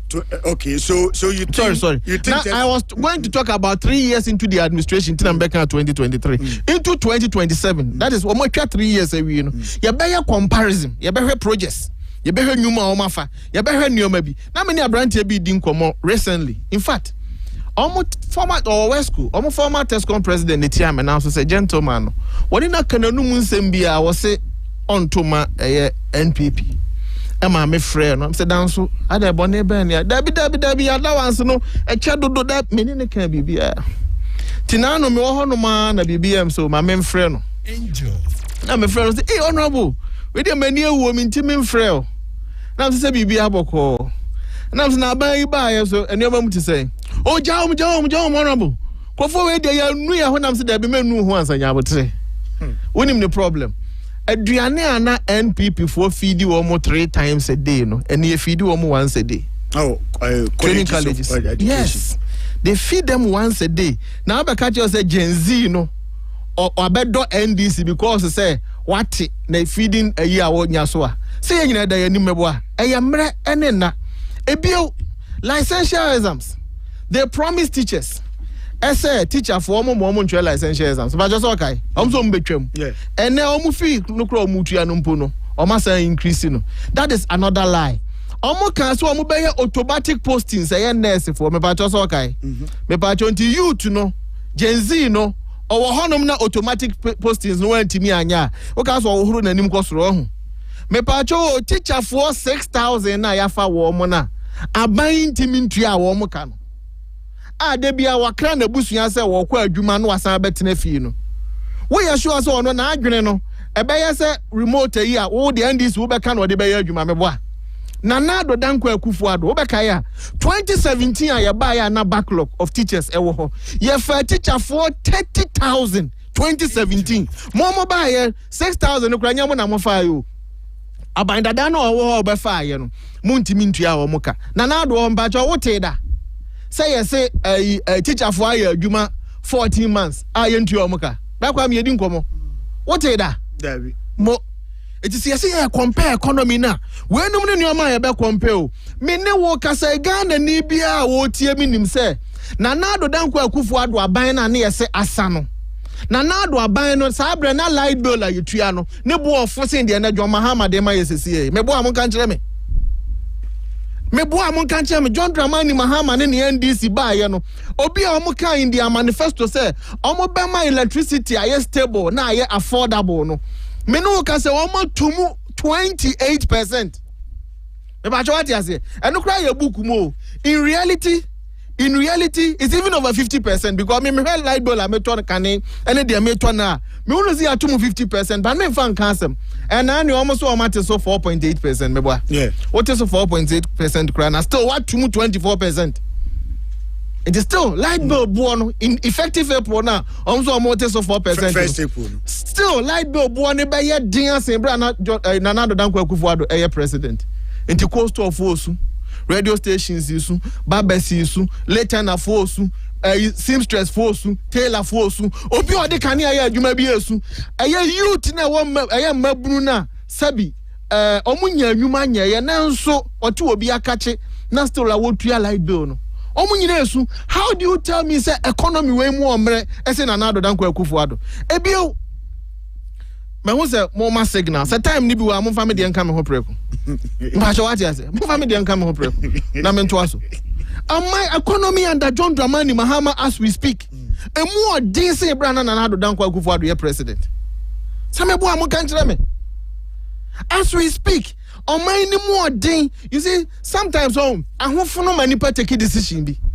and people try so 8 years ye di atro bebregu ye so ye ka say light bill boarding and then people free so NDC by light bill board na ye den say bra na Nana Danko Akufo-Addo president me boa NDC can in their manifesto as we speak omo kan in their manifesto ese koku akuafo omo sika omo nteso is in there page 43 of NDC's manifesto omo so mbe introduce bibia your friend of price stabilization fund omo dey protect cocoa farmers and omo say koku adwaman so kosoro so a omo betum e pa cho dey na asi you think say cocoa farmer no say bo ohuru nanim kosoro mebo a we abeka che ne say wo kan no manifesto so obemo 70%. Yes, that is in your manifesto. We say now you are giving them 90%. One can so better so in your manifesto, page 43. I've quoted the page. Because of international man considers say Nanado Dankwa Kufuado in 2017. International prices na plummeted, you know. So you know. Me pa Jones and Nanado Dankwa Kufuado betia kuya ezigas. ABC da 2017-2018 season. What be da? ABC wo man muda say atie kokwa kuya ezigas. So kokwa kuya so ahokyere brehim. Neba woko university and then the school fees bo kwasoro ni hostel bo kwasoro monchire ma de a ama Ghana fo ho ato wo mo ne ade a na NDC fo de ho wo mo ho eye fuo me ba cha wate ase me ne wo kasa yin so fuo bo den say bra na Nado Dankwa Akufo-Addo ye president because of the ACO Iran ne America ne Israel for international price no cost na me kaza John Mahama na tifu also John Mahama ajenkwa ye yanhia na nke yewu John na watitifu also then na John timi nya magic in protect Ghana from Iran Israel and can I say because international price no cost royal na me say na ye nim sa ene ase Akufo-Addo na ama eyefu obo ayeden me say reality no eseti ina Ghana fo be hu no kura wom Gen Z ni be hu se nya John Mahama na ya agenkwa driver fo a edifu or airport libation ni be hu se nya John Mahama bi na chief wo ne so eye international commodities no ene favor no he the ade ba ko a ema John Dramani Mahama ho nkrof omo ba ye omo nya hwe mo ka de John Mahama aye enkyere me onye hwe uni bia ka kyere me 14 months na ni o ma be na NPP aye ni aye something monumental something BBC for kura hunu se na Nado ntimi nye NDC for twetwe ye ho ni aye introduce free SHS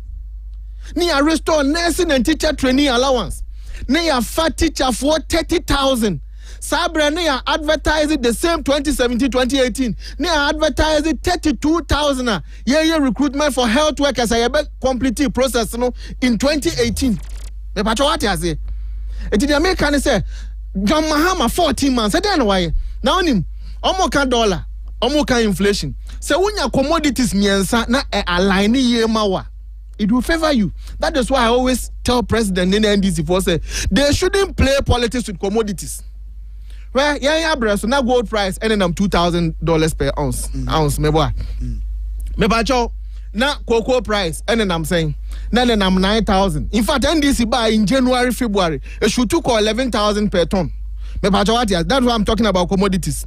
Now fuel price, when your fuel price, money align in a buff for more.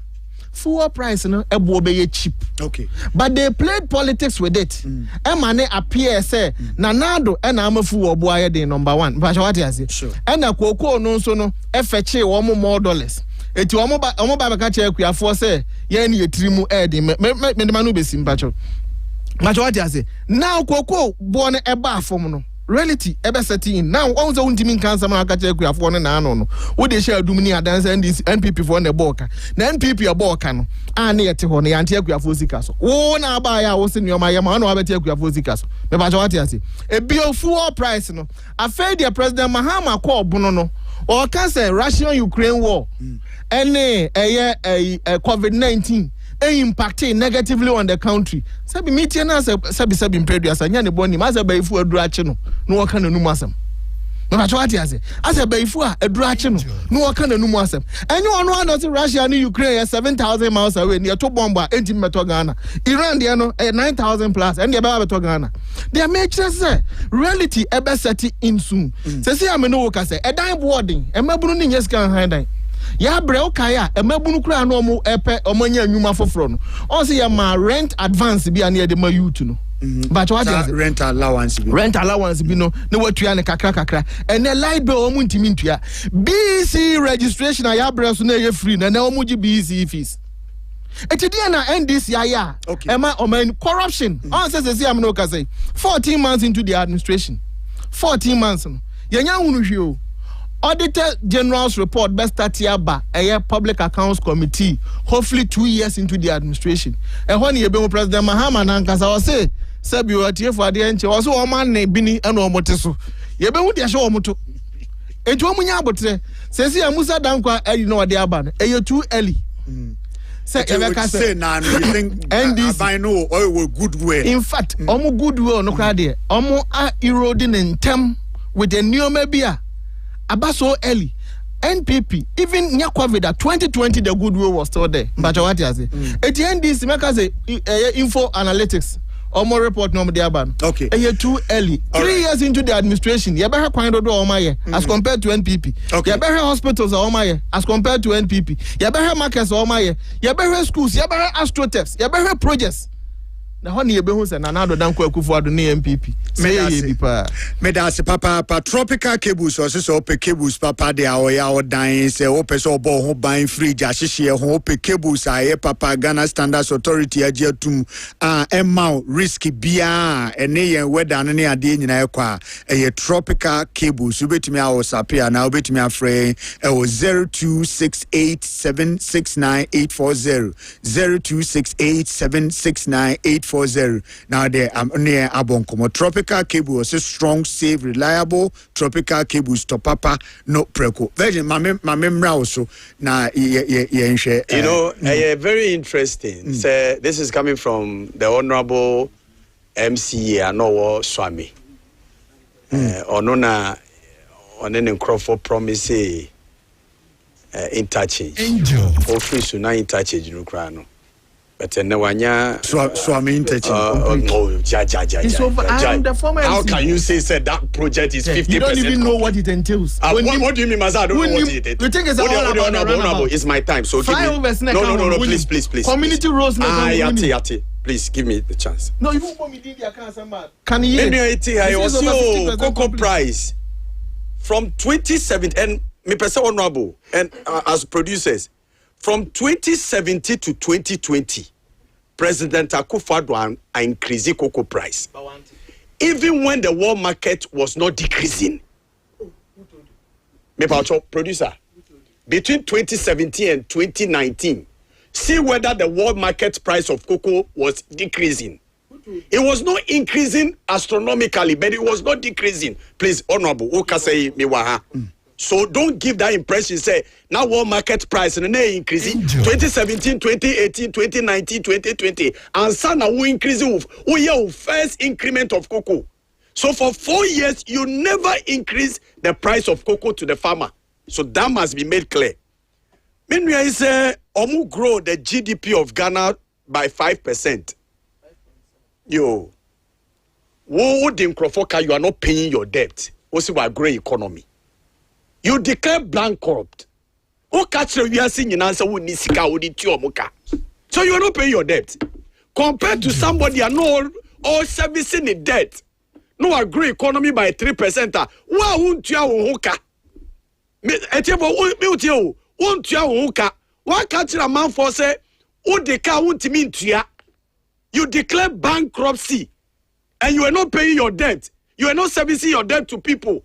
Now we see what grow economy who born once for any chair will be or no Nkrofo odi omukanye na otuetu omuka he was servicing the debt will grow economy by 3%. Who the whole compare no enya wo na wo man Nkrofo haircut wo krumra empenifo mo aye adwuma wagye omusika edutama yesa odi omusika ma omo a usi ontu omuka papa na ye friend Kama no Kama laboratory papa na friend say Mr. Jimai Owuyaya because o say wo MPP for wagye omusika ni sika ni odi beto edura no mokra no wanye bi no papa ni di ko owuom o say 800 of ni compatriots ni na wu because of sa policy na modi ma haircut of Nkrofo sika modi ma mo.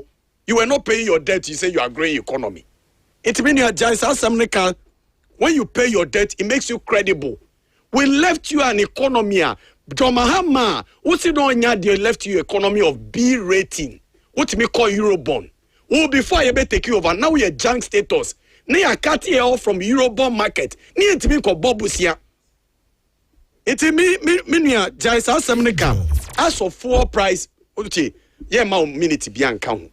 As of fuel price, it was 14 cities where we left. It is on the internet. Google it and find out. As of cedi to $1, OBN him say be found 1 cedi 20% from President Kufuor. Yeah, connect 4 cities 20%. Yeah, the 3 cities they count in 8 years. who be fan 4 cities 20 pesos. Ye free so no say 17 cities. Na ya he. Ye free so no say 17 cities. Na ya he. Ye fan no cross na 16 cities ah. Is that a good performance? Onim nienti, I'm talking about the dollar rate before you left. Onim nienti Ghana for to about here. Because even inflation crowd dey call 54%. Na Ministry of Economics was school no. Ni e free be hyperinflation. Na menim say a textbook asem. But President Akufo-Addo Adaroma yenya hyperinflation in this country which was 54%. Now told ade now ewiemu na ekosoro.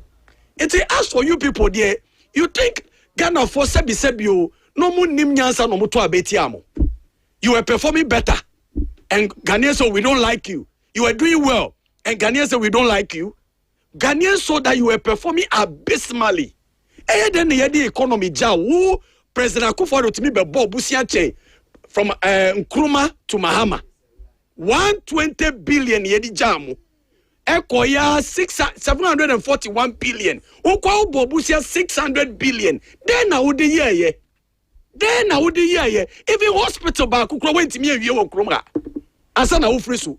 Ye dia fale che eyana meka asantema eyana ye me ya. Minu ye dia farija Akufo-Addo for 8 good years. Afari hospital. Afari military hospital for 8 good years. Went me and ye the central market ejawo. 8 good years. Went me and ye the Sevilla hospital. Sa project here make one some nyina. Eya Santemine project at Jomahama. Estati ya edema Santemine. Ni nyina krom went me and ye. Na so sorry amusi mo do Santemine. De sa ye de anu na do obi. Okay. It made the American me nuance.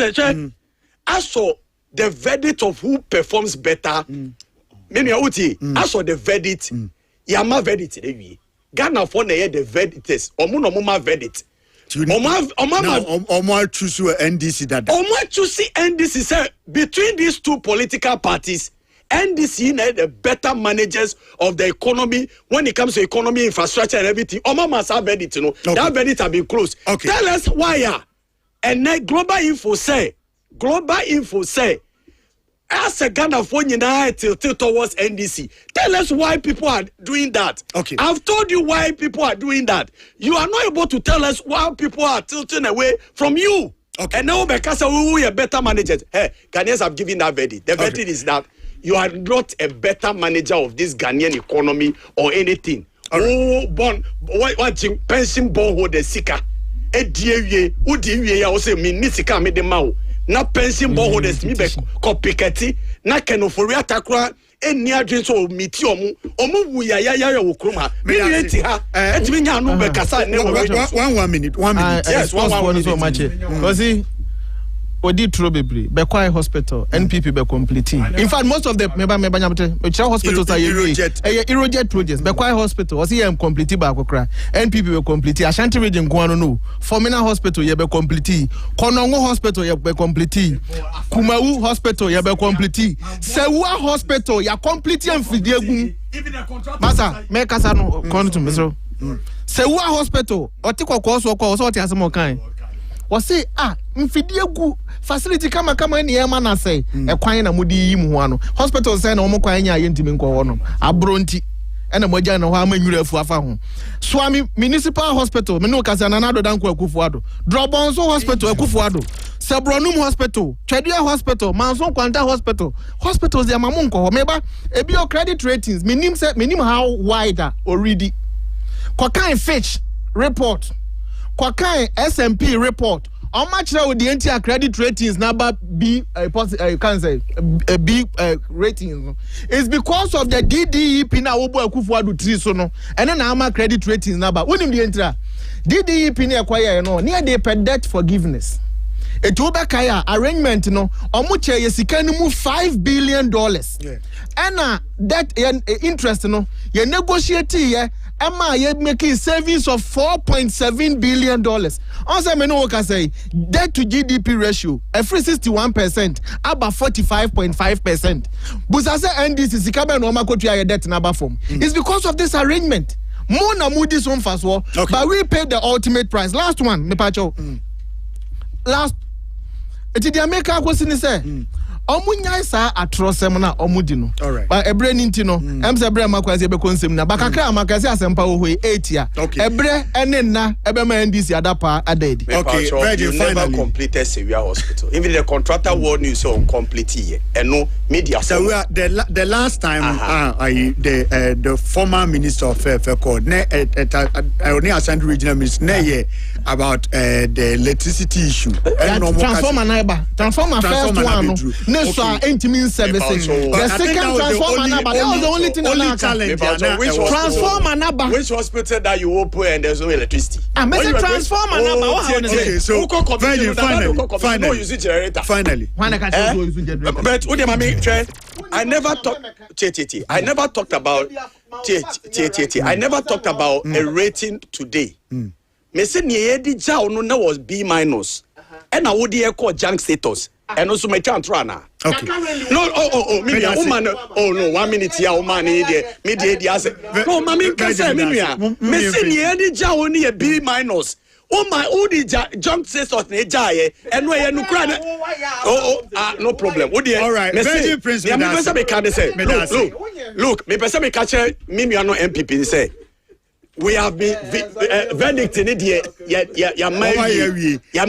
Ghana 4 still Ghana 4 now one say in Ashanti region according to Global Info Analytics or say now beside MPP ni say we MPP ni or say just 34%. Okay. And omotimika so ni MPP ni. Medase.